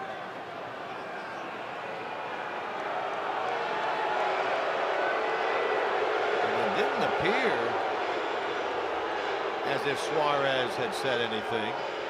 Take a look at the pitch here. Clearly a strike according to Fox Tracks. I'm not sure what caused him to get thrown out unless Suarez used some profanity. I mean, that's not it right there. That shouldn't get you thrown out. That might get you a fine for throwing your equipment because there is a provision in the baseball rules for that. I mean, there are 7 ways to get thrown out of a game, pretty much guaranteed. Use of profanity, physical contact with an umpire, refusal to stop arguing. You know, you leave your place to argue balls and strikes. You can't argue a review decision anymore. If you have crazy gestures or throwing something on the field out of the dugout, that's going to get you tossed.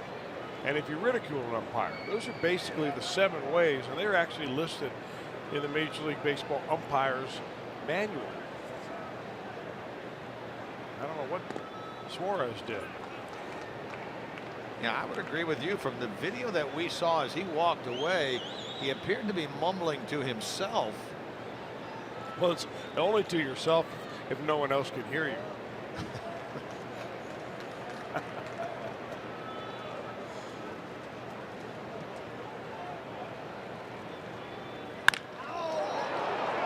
Ripped into right, and the right fielder out there slipped as he went for that ball. Peralta. That's going to give the Reds the lead as Duvall will score. Reds a benefactor of that play out in right field by David Peralta, and have taken a 2-1 lead. I wonder if some of the bad turf here, and they have some rough areas in the grass, maybe caused his foot to slip out from underneath him. Ball hit like a rocket, sinking line drive right field. And Peralta's first step there, you see him go down almost to his knees right there, and he's never able to recover.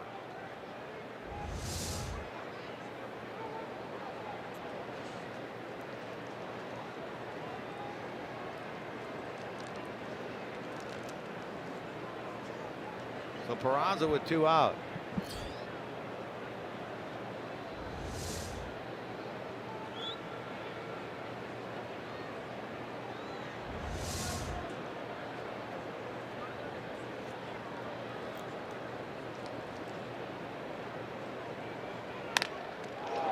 That may have hit the pitcher's leg. It's going to be cut off by the second baseman, but the throw is not in time. That robs the Reds of a run right there, because Corbin slowed that ball down enough for Owings to get leather on it.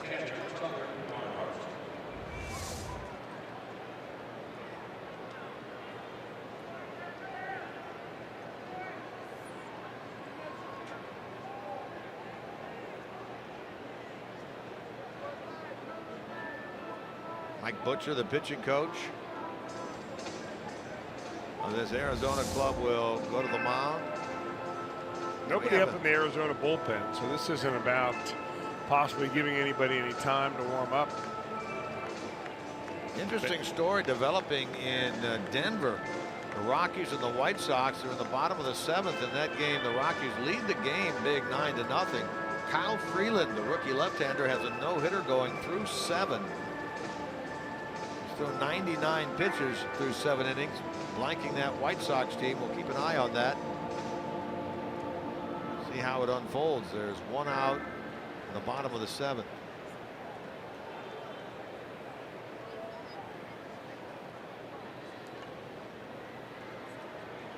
Here's Barnhart. Runners at the corners, 2 out, a run in. And a 2-1 Reds lead.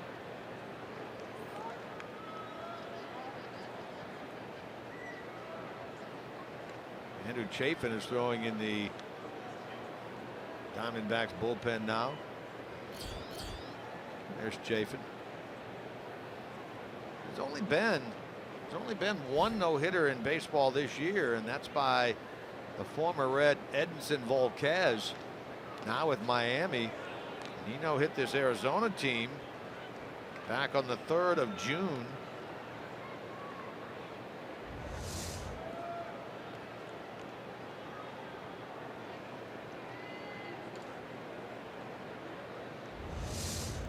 Kyle Freeland has one going in the, he'll take the mound in the 8th inning in Denver.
Three and 1.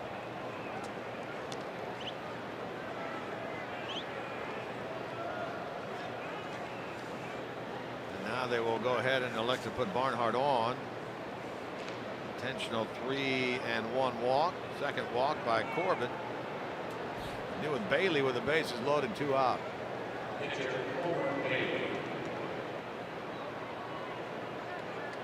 Playing the percentages right here, obviously trying to face the opposing pitcher with bases loaded, but also maybe taking a chance of Bailey not likely to go 3 for 3. He's had a hit in his first 2 at bats. Bailey goes up there, and he always has, without batting gloves. Tag put on, no. Throw to first, yes. They get the out there to retire the side. The Reds leave them loaded in the 6th, but do get a run to take the lead.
Cast is presented by authority of the Cincinnati Reds and may not be reproduced or retransmitted in any form. And the accounts and descriptions of this game may not be disseminated without the express written consent of the Cincinnati Reds. Well, we invite you to cheer on your Reds when they take on the Washington Nationals. You can do so for as low as $12. The first 20,000 fans through the gates receive a Billy Hamilton bobblehead thanks to Dynegy Energy Services. For tickets, you can visit Reds.com. That comes up on Saturday night, the 15th at Great American Ballpark. Dusty Baker brings his first place Nationals into town. They won today over Atlanta 10-5, so they'll come in at 52-36 and a 9.5 game lead in the East at the break. Bailey back to work. He went 6 innings that last start in Denver. 1 run, 8 hits, no walks, 3 Ks. Today, 5 innings so far. 5 hits and a run, a walk, and 2 Ks. He's gotten Goldschmidt on the ground twice. Now he's ahead of him 2 strikes. Well, what happened the last time Bailey took the mound against the Colorado Rockies, as he got deeper into the game, that split finger fastball of his became more and more important. And that was the last pitch he threw to Goldschmidt, just dropped right off the table. Muscles this one into center, an 0-2 pitch. Goldschmidt, the tying run aboard here in the bottom of the 6th. Yeah, if you remember the opposite field home run that Goldschmidt hit the other night off of Tim Adelman, that came on an 0-2 fastball. I'm not so sure what the Reds are trying to find right there, because that's actually a pretty good pitch by Bailey on the inner part of the plate. Just goes to show you how good Goldschmidt is. That was a setup pitch to go to a slider or a breaking ball, the pitch after that, and you just never got to it. Here's Jake Lamb. Hey, Goldschmidt and Votto have had more than their chance of chatting here in this series.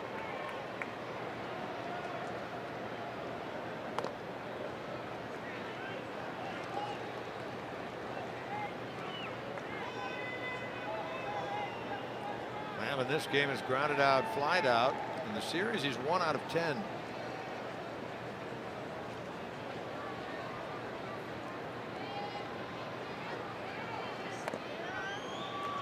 Would not be surprised to see some activity in the Reds bullpen sooner than later. You know, the day before the All-Star break, you basically have everybody available to you.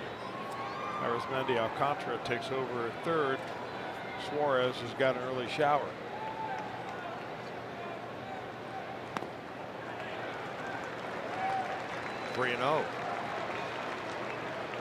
Now, if I'm Bailey, I'm thinking Lamb has got the green light right here.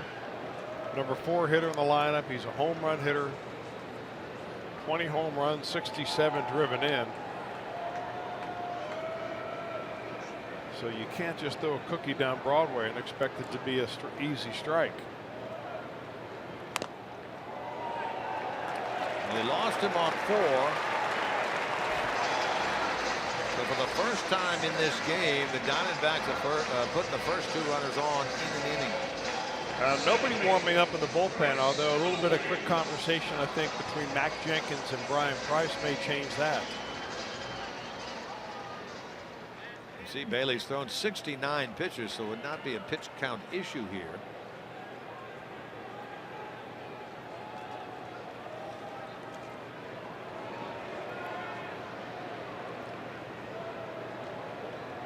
Both of Owings' hits have been opposite field.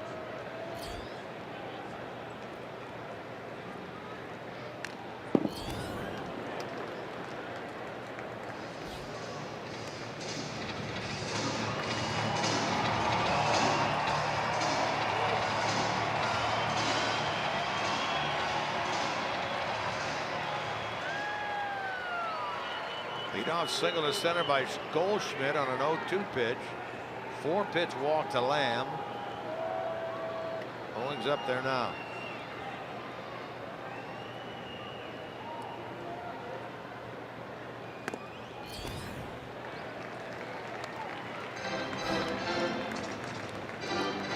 Owings playing second base today. Brandon Brewery getting the day off. Tel Marte At what has become Owings' regular spot, now it's short today. Nick Ahmed, who had been splitting the shortstop spot with Owings on the DL. In the hole and into left. Here comes the runner racing home. Duvall's throw, and they've got him at the plate. What a perfect throw from Adam Duvall in left field.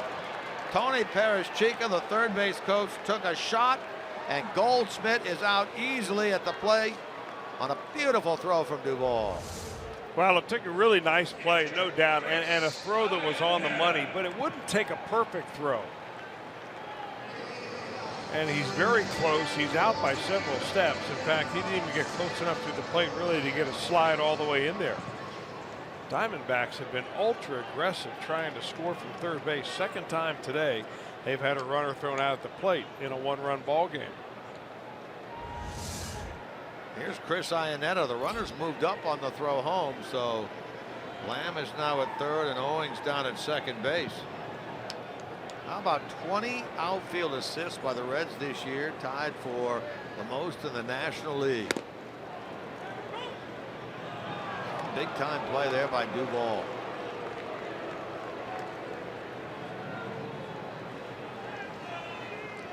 And the D-backs lost Blanco at the plate. Play made by Peraza last inning, and now lose Goldschmidt at the plate.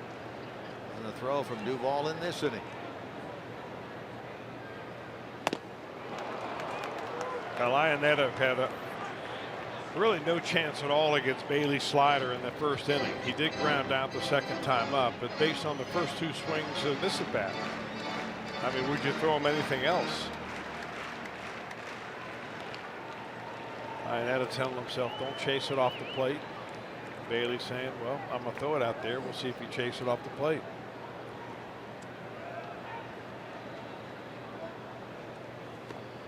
Started to go, and he went around. Iannetta strikes out. So after the first three reached in the inning, Bailey and the Reds have an opportunity to maintain this lead if they can retire Marte.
Barnhart and Bailey will get together. 2-1 Reds, bottom of the sixth. Again, just a little bit of momentum headed toward the All-Star break. Nationals coming to town right after the break. The Reds played the Nationals recently up there. Won 1 of 3. And then right after that 4-game series against Washington, it's these D-backs that come in for 3. We'll see them again very quickly.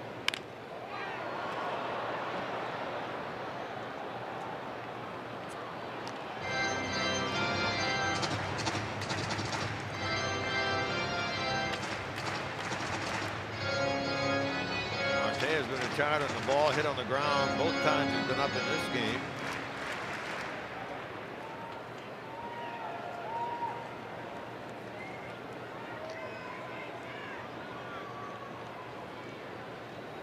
At third and Owings at second with 2 out.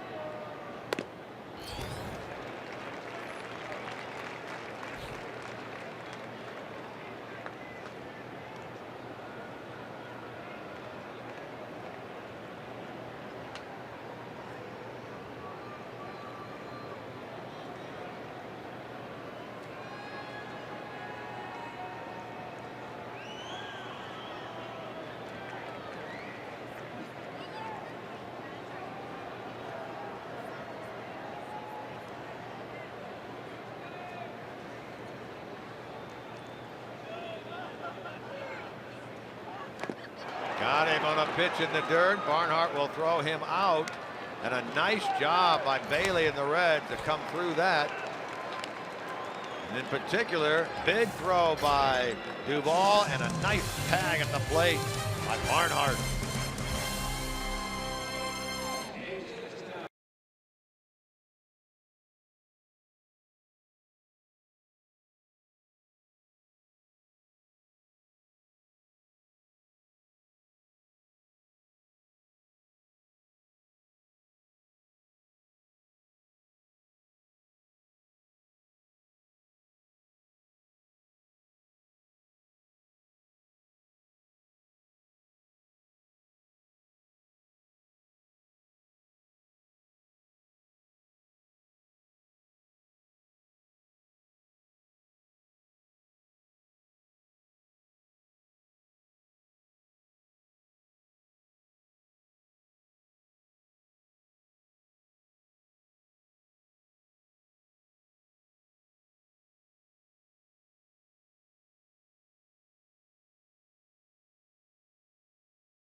Picks for the T-Mobile Home Run Derby Bracket Challenge. And with a little luck, you and 3 friends may be going to the 2017 World Series thanks to T-Mobile. Make your picks at MLB.com/bracket challenge.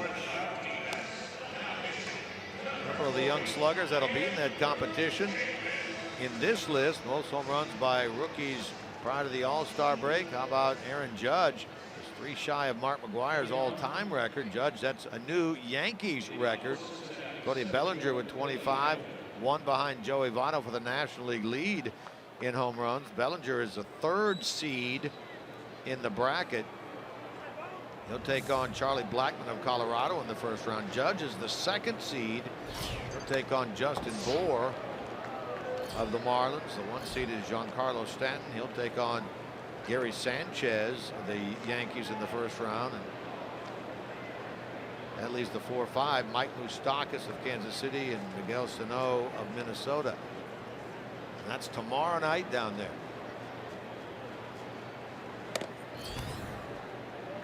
I think they'll bang some balls into that, what do they call that art figure they have out in left center? Yeah, well, they call the structure, the artistic structure. Yeah, it has a specific name. I can't recall it.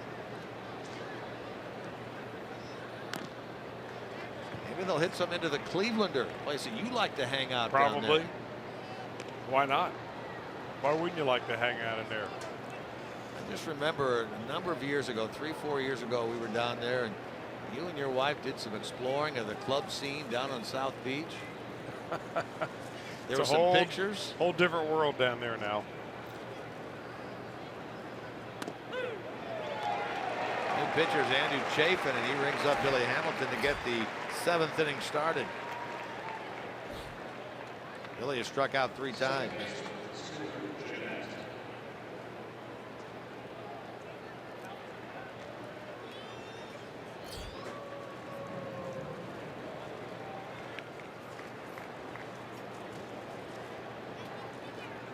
But it brings a 7-game hitting streak into this game. It equals his longest of the year. He had one back at the end of June. In fact, he's hitting 7 in a row and 14 of 15. He had the 7-game streak, had it broken, and then hit 7 more in a row.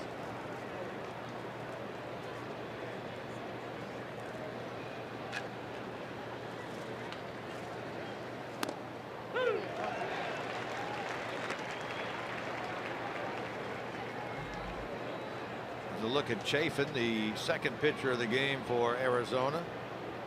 Patrick Corbin, a quality start. 2 runs, 7 hits, 6 innings, 2 walks, tied his season high with 9 strikeouts. Leaves this game having given up the tie-breaking run in the 6th inning on the double by Schebler. So he can only lose, cannot win. Andrew Chafin, who has not yet pitched in this series, working here.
Wood is up and throwing in the Reds bullpen.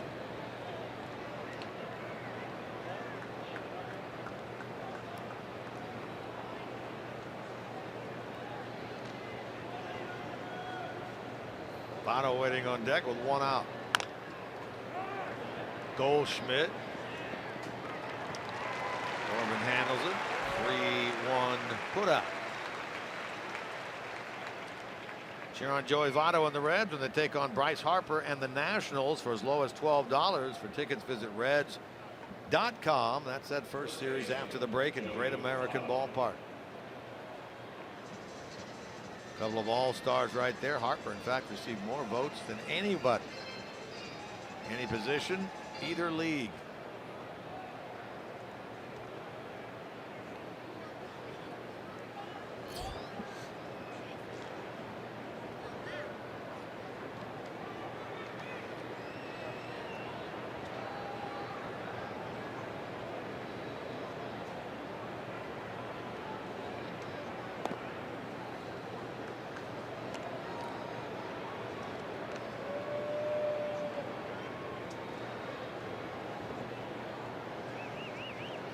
Out, nobody on for Votto. Archie Bradley is now throwing in the bullpen. He's been a big part of the turnaround of this bullpen for Arizona. We have not seen him yet in this series. He always seemed to struggle as a starter, but maybe has found a niche at the bullpen.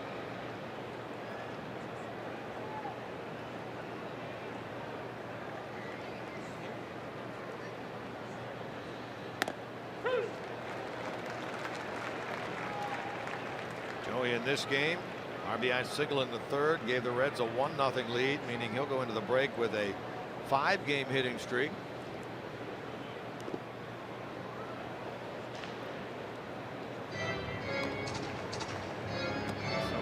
Team Goldschmidt talking a lot down there at first base in this game. They'll probably continue that conversation, at least the first half of the game, on the bench down in Miami. Neither is a starter at first base. Ryan Zimmerman of the Nationals gets the nod there via the voting process. His teammate Daniel Murphy will start at second. Rosard at short. Nolan Arenado from Colorado at 3rd. Charlie Blackmon, Bryce Harper, Marcell Ozuna in the outfield. Buster Posey behind the plate. That's the National League starters for the All-Star game on Tuesday.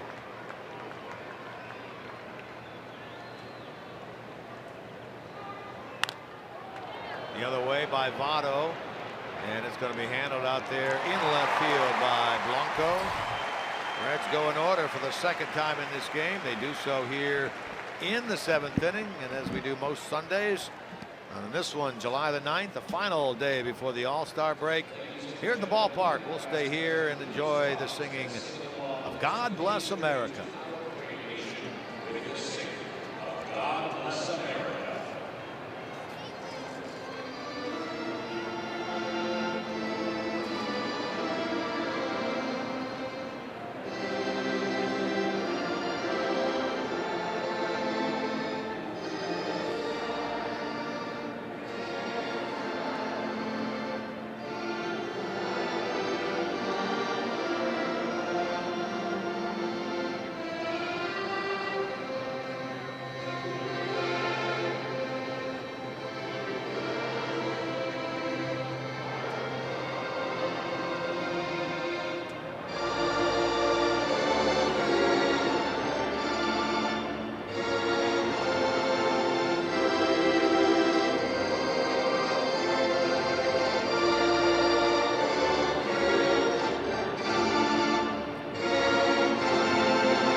Stopper and Justin Turner. Man, this guy's a late bloomer, but he can flat out hit. 2 home runs today, 10 overall. He's hitting .379 in limited playing time this year with injury. But the Dodgers became the first team yesterday to 60 wins, and today the Astros matched them. And 2 of 5 teams in the last 40 seasons to win 60 games before the All-Star break, 2 of them have come this season, Dodgers and Astros. And by the way, elsewhere, Kyle Freeland, you mentioned him earlier, top of the 9th, he's on the mound for the Rockies, still riding that no-hitter. How about that? We'll keep an eye on that. Rockies lead that game 10-0. Thank you, Jim, for the update.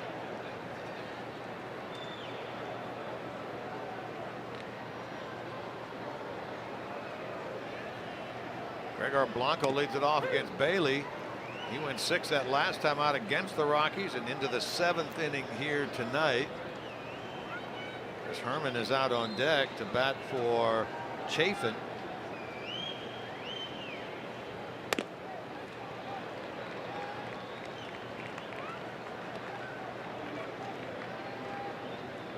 Michael Lorenzen is throwing in the Reds bullpen. There's Herman. Blanco 1 out of 2.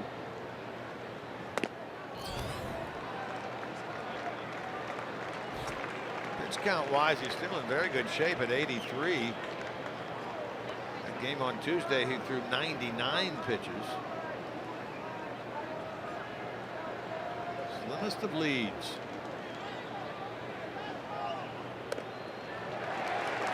Walk here to start the bottom of the 7th. That ball looked like it just kind of slipped out of his hand right there. You could almost see Bailey trying to like lay it right in there to throw a strike, and just kind of came out of his hand funny. Kyle Freeland has retired the leadoff man in the top of the 9th, so he's a third of the way home. It's the 3rd inning in a row, though, that Bailey has been able to, or have to work out a stretch after the first batter. Mac Jenkins now a jog to the mound, the pitching coach of the Reds.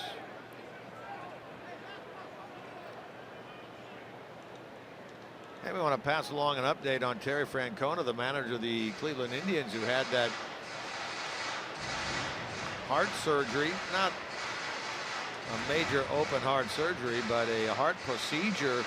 Cleveland Clinic. He left the hospital yesterday, is out, will not manage the American League All-Star team down in Miami. His bench coach and longtime friend Brad Mills will do the honors down there, but they are hoping that Francona will be good to go to travel to Oakland, rejoin that Cleveland club on Friday when they resume play after the break. Chris Herman bats for Andrew Chafin as a pinch hitter.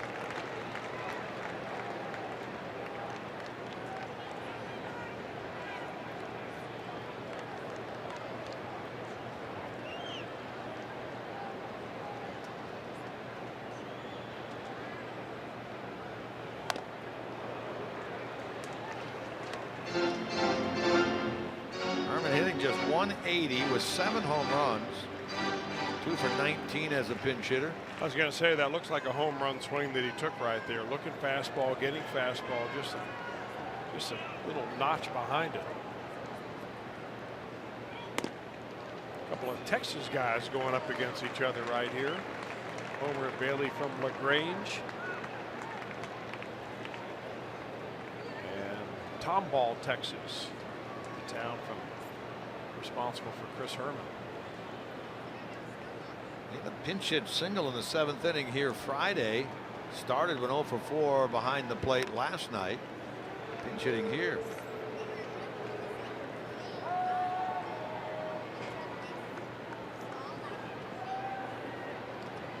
Well, the no-hitter is over. Melky Cabrera has singled, and Kyle Freeland's no-hitter ends 8 1/3 innings at home against the White Sox. Pretty darn good effort, though.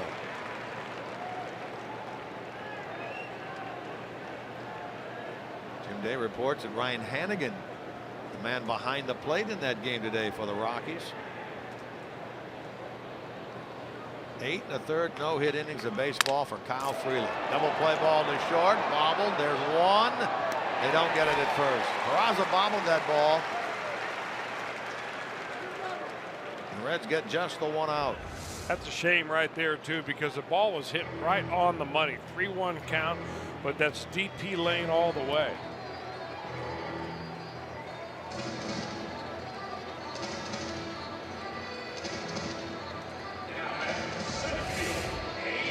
Top of the order now in A.J. Pollock. This now becomes the longest outing of the season for Bailey at 6 1/3.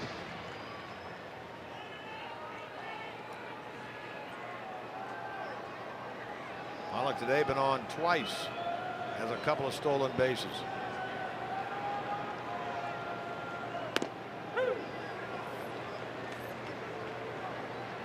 That's just the 90th pitch thrown by Bailey.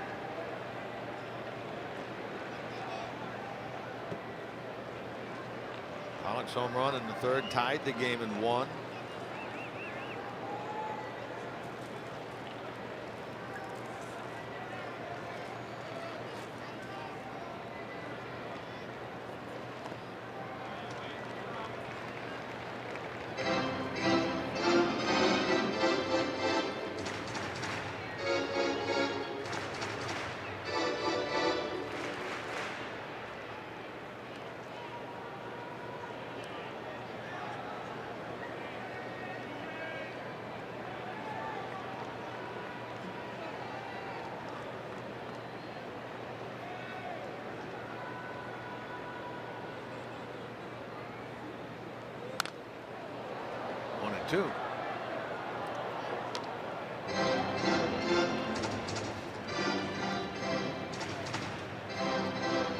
Bailey's done a good job of keeping the ball down in the zone, down actually even below the zone today. And if you add up the way he's gotten his outs, it bears that out. 10 ground ball outs compared to only 3 balls in the air. 4 strikeouts.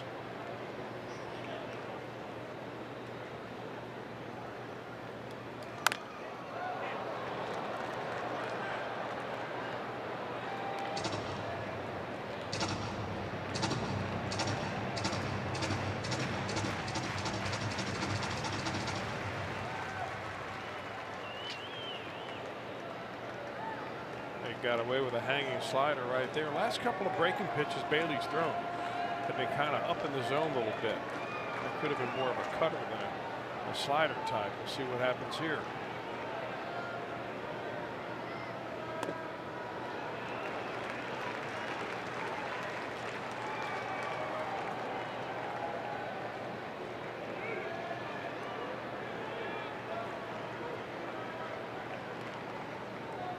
Bailey nearing the end of the line, certainly on this Sunday afternoon.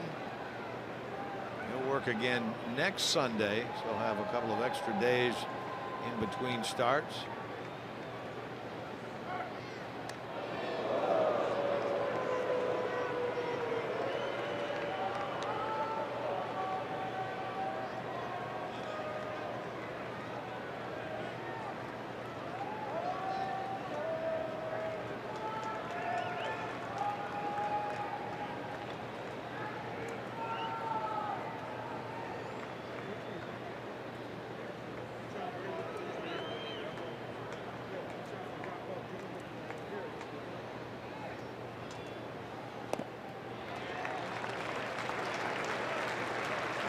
Full count to A.J. Pollock. Yeah, probably the runner is going to be going here on a 3-2 count, 1 out. May want to throw over to first base one time before you go to the plate, just so you never know.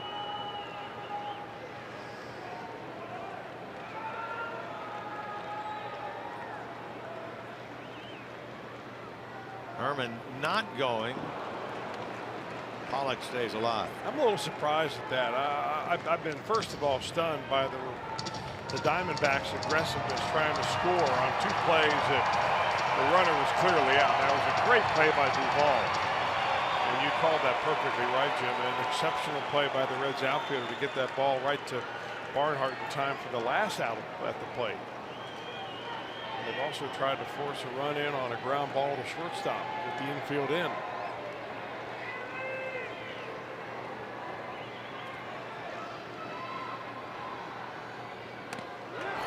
Got him. He chased that one a bit up, and down on strikes is A.J. Pollock. Well, still enough on the fastball at 95 for Bailey.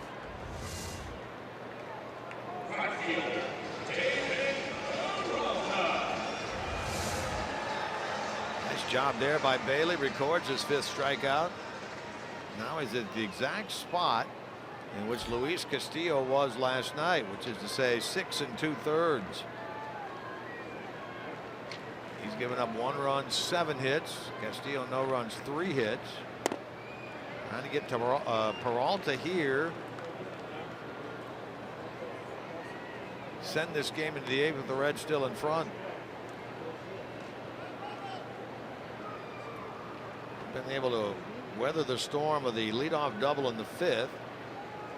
First 2 reaching in the 6th and then a hit. The leadoff man on here in the 7th. Guy falls behind 2-0. Well, I got a feeling this will be his last batter either way. If he's able to get Peralta out, he'll finish 7 complete. If he's not, Paul Goldschmidt will see a reliever. Michael Lorenzen has been throwing. Yeah. 2-1. Well, as a hitter right there, why would you want to take that pitch? 2-1, 2-0. I mean, maybe he did look like he wasn't ready. I mean, if there's ever a chance of you getting a really good fastball is on that 2-0 count with a man on first base.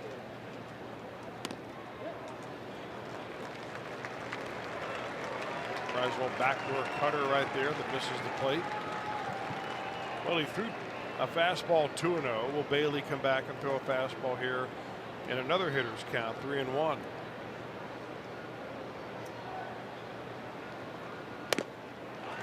He misses high. He's walked a pair in this inning. Tying run in scoring position for Paul Goldschmidt, and here comes Brian Price. And he's made the call to the bullpen. So indeed, Bailey is finished. So like Castillo last night, here on this final day prior to the All-Star break, Homer Bailey goes 6 2/3 with the lead intact. This is our Skyline Chili call to the bullpen. Bailey out, Lorenzen in.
Summary, Reds took the lead in the third on a single into left center by Joey Votto, giving him 68 runs batted in on the year. That made it 1-0 Reds. After the D-backs tied it in the third, Reds regained the lead on this double by Schebler, a rocket off his bat. A little slip out there and right by David Peralta, scoring Duvall, making it 2-1 Reds. Reds have had a couple of big plays that Chris has been talking about at the plate. This one by Peraza to the plate, and a tag put on there by Barnhart of the runner Blanco, and then the beautiful throw out in left field by Adam Duvall, cutting down the runner Goldschmidt at the dish to preserve the lead in the 6th inning. A Honda game summary. Speaking of, here's Goldschmidt. First and second, 2 out. Reds 2-1 leaders. Lorenzen trying to get the big last out here in the bottom of the 7th.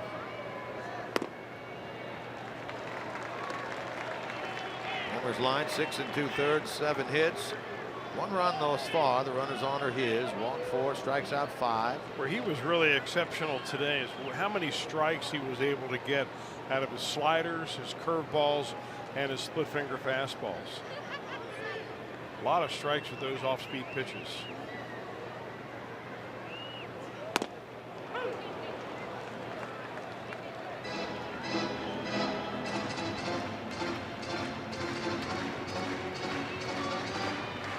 D-backs came into this series a very good team with runners in scoring position. In this series, they're 3 out of 14 going into today. They're 1 out of 8 today.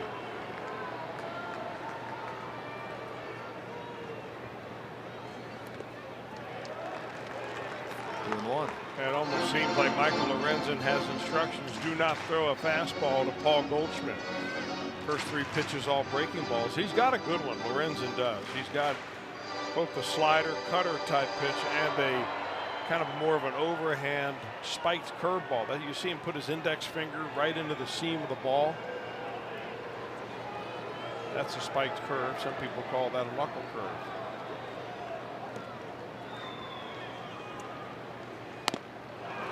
Goldschmidt late there, 2-2.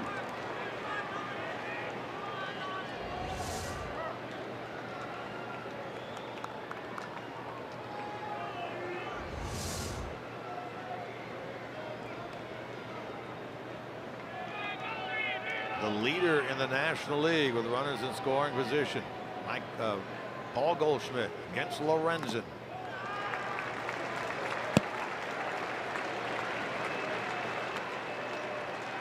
Yeah, that's the one stat where I'm not really sure how to digest it.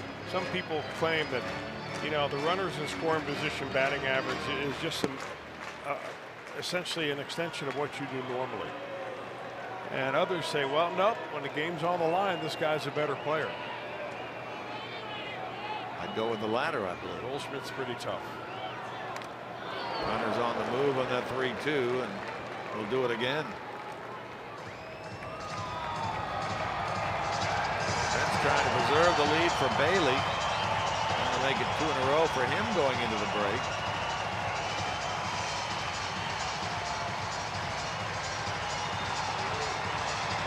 Lorenzen and Barnhart discuss. Leadoff walk in this inning to Blanco. Herman, the pinch hitter, looked to hit what was a double play ball. Ball was bobbled momentarily by Peraza. The Reds get Justly out at second. Pollock struck out. Peralta, the last batter faced by Bailey, walked. Now Goldschmidt. And another foul ball. Jake Lamb waits on deck, the left-hander.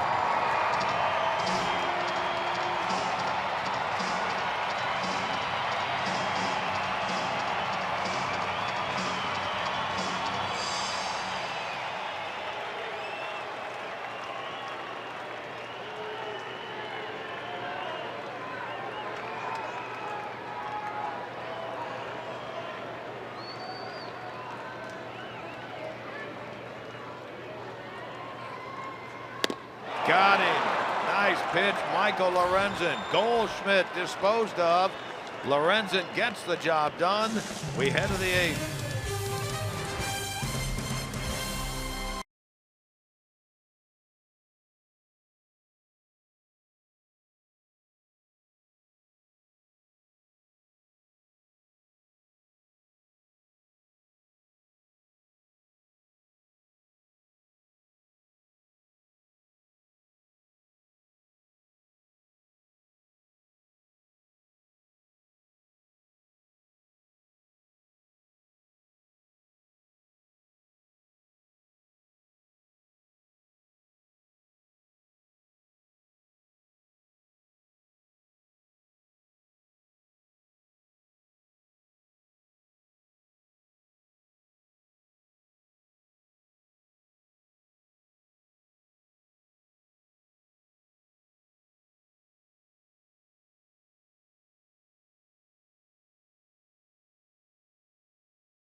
Here into the 8th inning.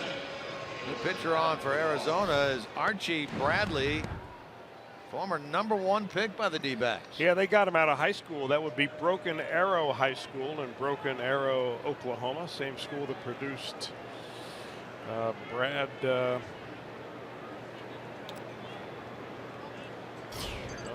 I'll think of it in a second. The old pitcher that was with the Florida Marlins.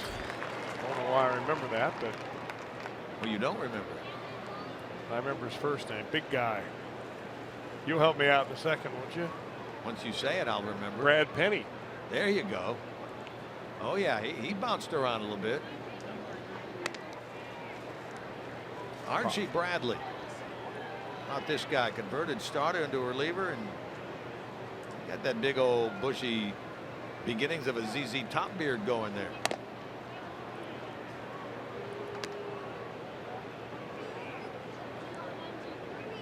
His breakdown career-wise, noticeable difference.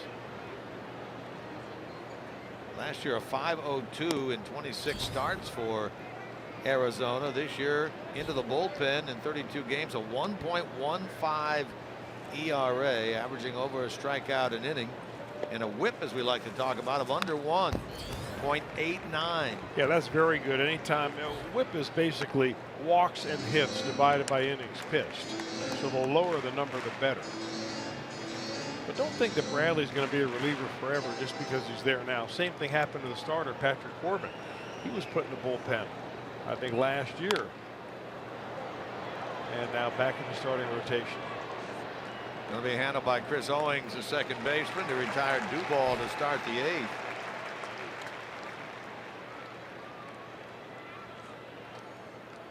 So you're saying this is more of a move out of necessity for right now for this team?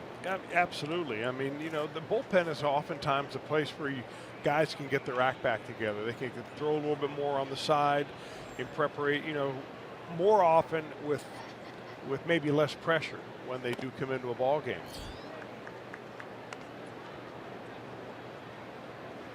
This is Arizmendi Alcantara, who took the spot at third for Suarez when he was ejected back in the top of the sixth inning. He's hitting .207 with a homer and 6 batted in.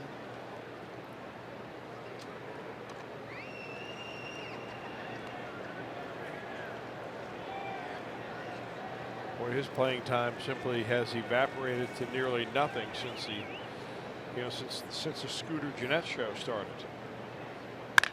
The base hit. Hit that thing solidly, and the Reds get hit. Number 8.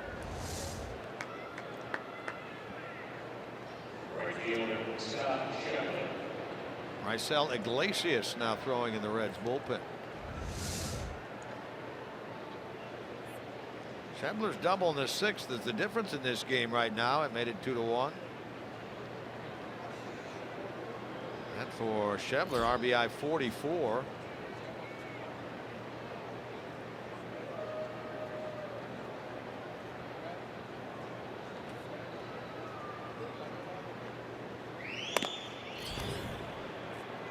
Kind of a quiet Sunday crowd here today at Chase Field. 24,923, the smallest of the 3 days. They've not had a whole lot to cheer about for their home-standing D-backs.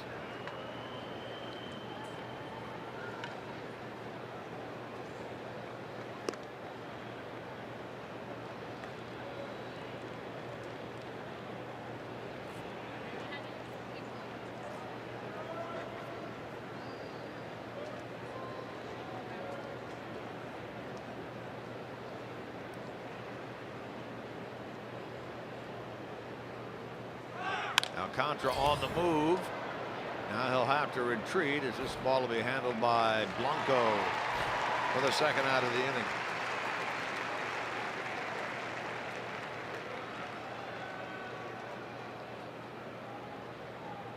So with 2 out, the batter will be Jose Peraza.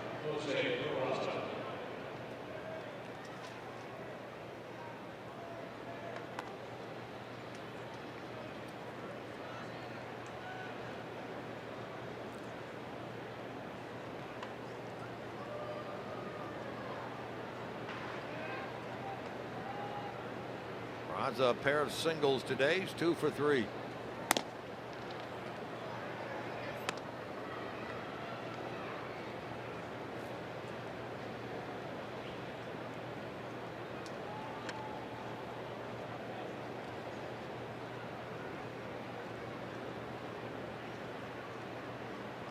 Alcantara on the move again, and a foul ball.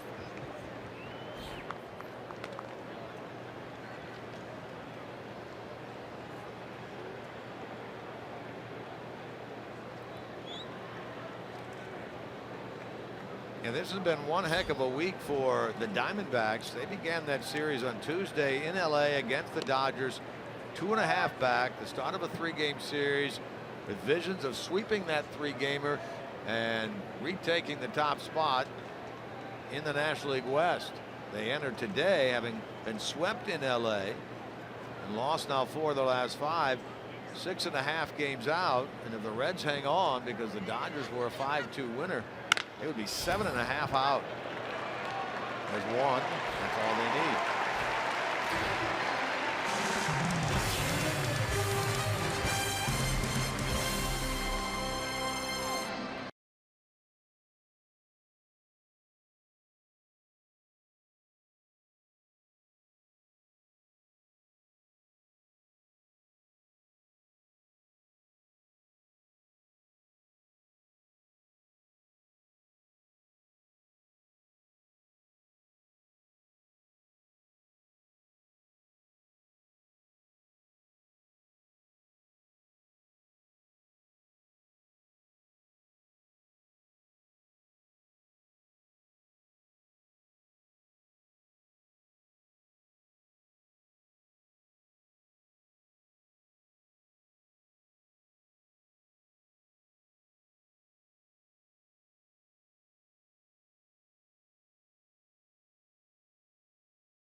We'll label this Good Homer Bailey. Here you see his line for today: 1 run, 7 hits, and 6 2/3. Walked 4, 2 of those in the last inning. Struck out 5. With the help of that double play ball and a couple of plays at the plate. One with the infield in and Peraza's throw there, and another from Duvall out in left. Bailey in line for a 2nd straight win. Our Miller time moment of the game. He had very good breaking stuff, very sharp breaking pitches, the slider, the splitter, really going and keeping it down in the zone. So really nice start for Bailey today. A great start yesterday for Luis Castillo. A combined shutout effort by the Reds. They're shutting this offense down here in the last couple of days pretty handily. Lorenzen back to work, 8th inning. Sometimes the All-Star break comes just in time for some teams. That might be said here in Arizona. Well, the D-backs have scored now 1 run in the last 17 innings. That was that run they scored in the 3rd.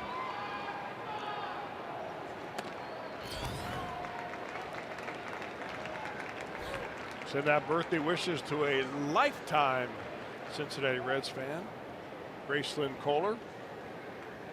Happy 5th birthday. Enjoying the game with her uncle.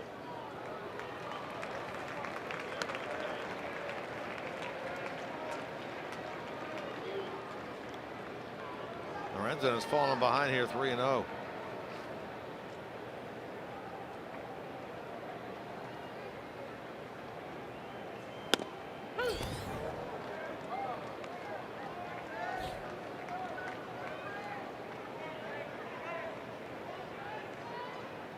Reds hanging on thus far, leading 2-1 here in the bottom of the 8th. And now the leadoff man is on. That's 4 consecutive innings. The leadoff man has been aboard. We'll wrap up a weekend of golf by going inside the golf zone with Jimmy Hanlon, presented by Varmint Guard. That's tonight at 8 on Fox Sports Ohio. And Streaming live on Fox Sports Go.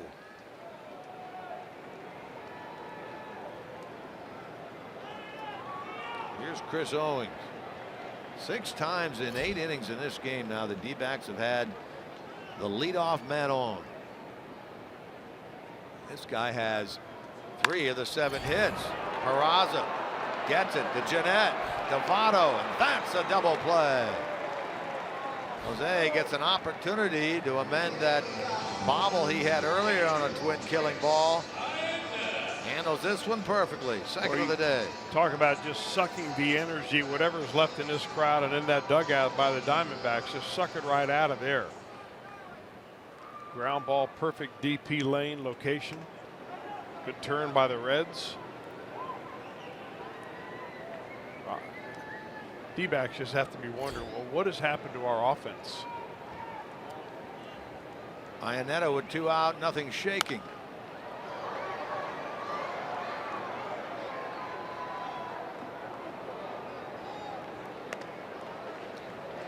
He's 0 for 3 today.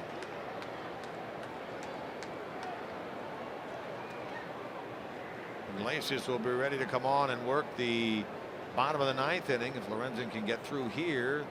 There's Rysel.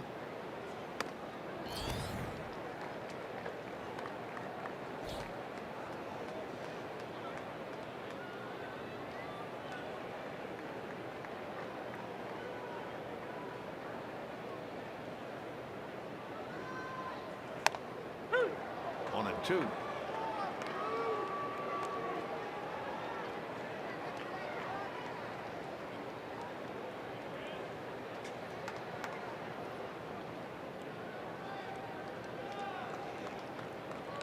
Leadoff walk to Lamb. Double play ball hit into by Owings.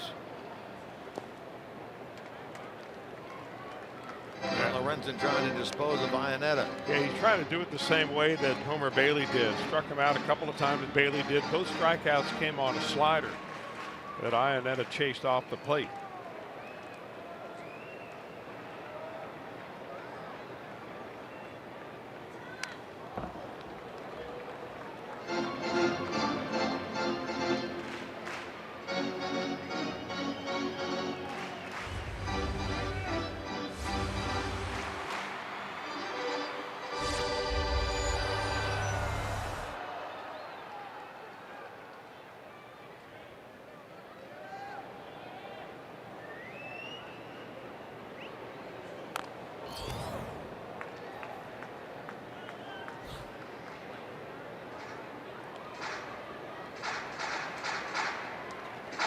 It's trying to make this a pretty good trip out to Phoenix.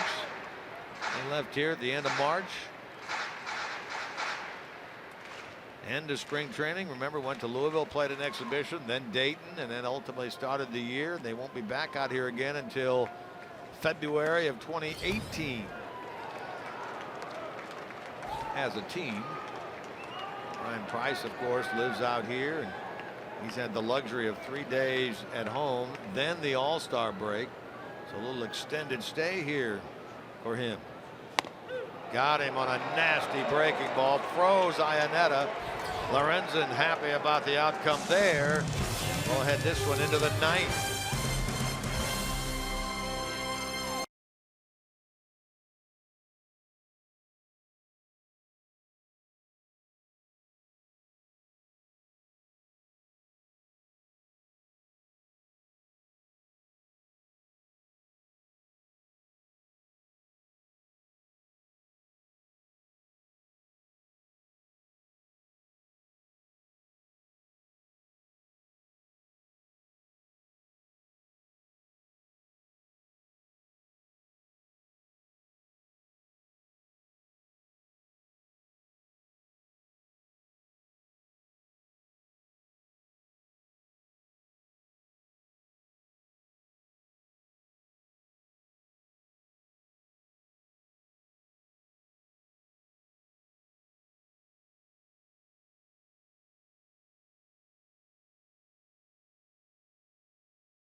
Series continues with Florida. That's Friday, August the 4th at Great American Ballpark. See Florida perform chart-topping hits including My House, Low, Cake, and more. Don't miss Florida live at the ballpark. For tickets, visit reds.com/concerts. Let me take this opportunity. I'm going to give you a standing ovation right to here. apologize You got it right. to Florida and all Florida fans for mispronouncing his name the other day when I read that promo. I mean to tell you, I took some heat for that, and it was certainly inadvertent. I apologize and look forward to the Florida concert coming up at GABP.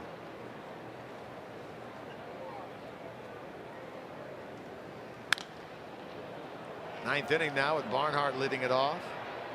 Still Archie Bradley out there, and Jesse Winker has emerged into the on-deck circle to bat. Jesse was scheduled to play in the AAA All-Star game on Wednesday out in Tacoma. I don't think he'll do that now. He's been with this team here at the end of the first half.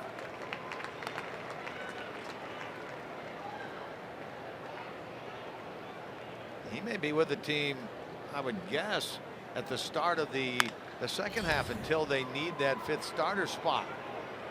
Barnhart going to be thrown out. Nice play by Owings and a very good scoop by Goldschmidt. Two-time Gold Glove winner in his career at first base. And does that make sense to you that they could always switch him out for an extra reliever, but more likely than not, Winker would stay with this club until they need Romano on that fifth day? I would think that's probably the case, unless they feel like for one reason or another they're out of relievers. It seems to be the point of emphasis, have enough arms in the bullpen first and then go from there. Now Jesse Winker bats. He pinch hits for Lorenzen. What a heck of a job he did. 1 1/3 innings of hitless, scoreless relief. A walk and 2 strikeouts. Winker been up and down 3 times between Louisville and Cincinnati.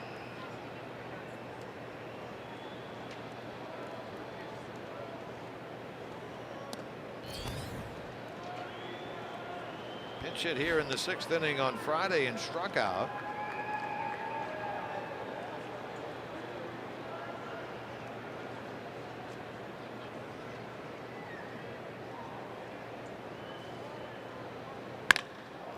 Rips this ball up the middle, but that's how they're playing him, and Winker is out. Scalded that thing, but Marte handled it.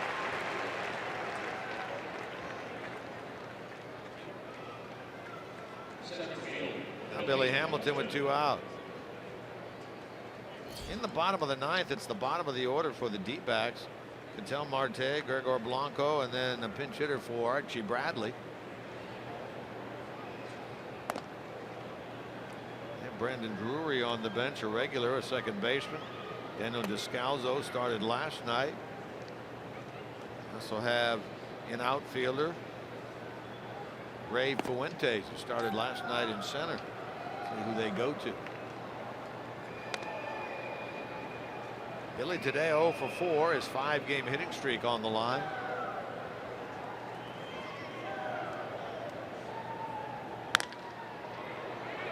Into left center, falling fast, but run down by Gregor Blanco. The Reds going order in the 9th. Here comes Iglesias, bottom of the 9th.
Fox Sports Ohio has been brought to you by Kroger.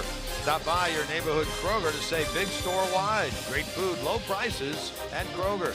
By Cincinnati USA Regional Tourism Network. Stay close to CincinnatiUSA.com. And by Toyota. For over 30 offers, visit buyatoyota.com. Toyota, let's go places.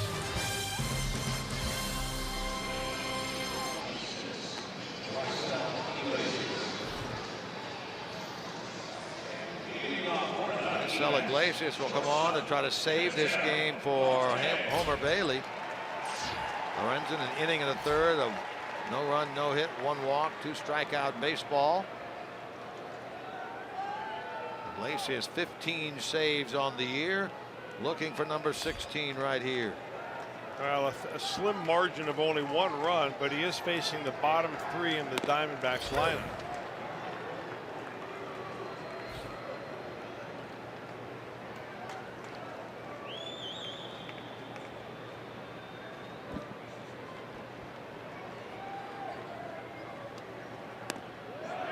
I imagine he did. Jim, we've heard this, we've read it, so it's not like we're breaking anything out right now. But I imagine that there are more than just a couple of teams out there that would love to get their hands on Iglesias for a second half run. Maybe you're a team that just needs some bullpen help, and you're wondering if the Reds would part with Iglesias.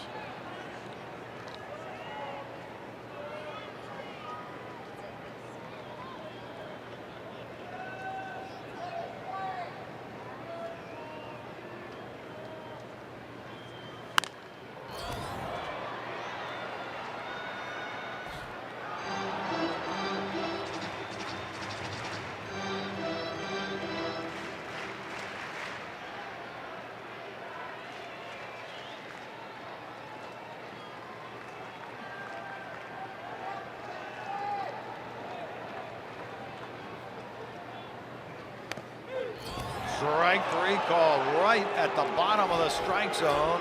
And Marte is the first out here in the bottom of the 9th. Well, you're going to get some bluebirds here at Chase Field, but I can tell you that this ball, if not a strike, is too close to take. Remember, the bottom of the knees is where the strike zone is. A little bit of a flip job at the very end there by Tucker Barnhart. Not much. Holds the glove still, gets the call.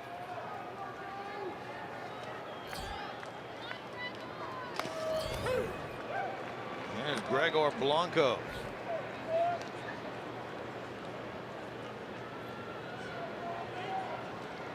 Daniel Descalzo is the man on deck.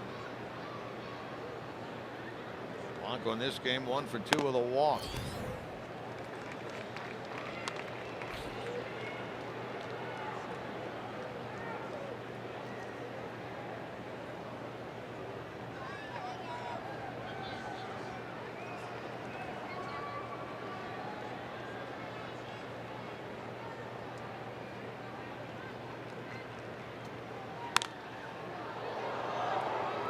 Reported that Nick Senzel had an RBI single early in that Futures game down in Miami. Now we understand that Jimmy Herget has thrown a shutout inning of relief. Jeff Pecora, Brian Giesenslaw will have more on that on the post-game show. Good performances by Reds prospects down there. Doug Flynn, I understand, will be in the studio for the post-game.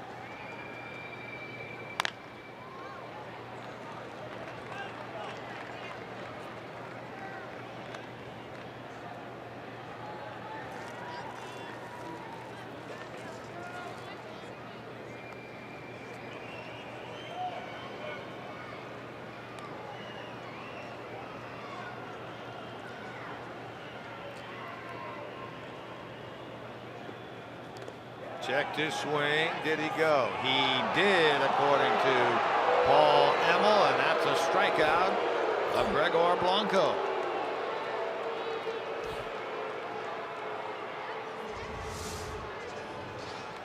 Great work by the Reds since that 2-on, 1-out situation now in the 6th inning. 7 Ks and a double play ball. Tell you what, classic block of the ball right behind home plate by Tucker Barnhart. You know, with the good pitching that the Reds have seen the last few days, even on this road trip, they saw some good pitching earlier in Denver. But a lot of the credit, remember, has to go to the catchers. And Barnhart's had an especially couple of good back-to-back days. Reds trying to go 4-3 on this road trip. They've only had one winning road trip this year. Line to right. Schebler there. Basket catch. Reds win. They take 2 out of 3 here in Arizona. They go 4-3.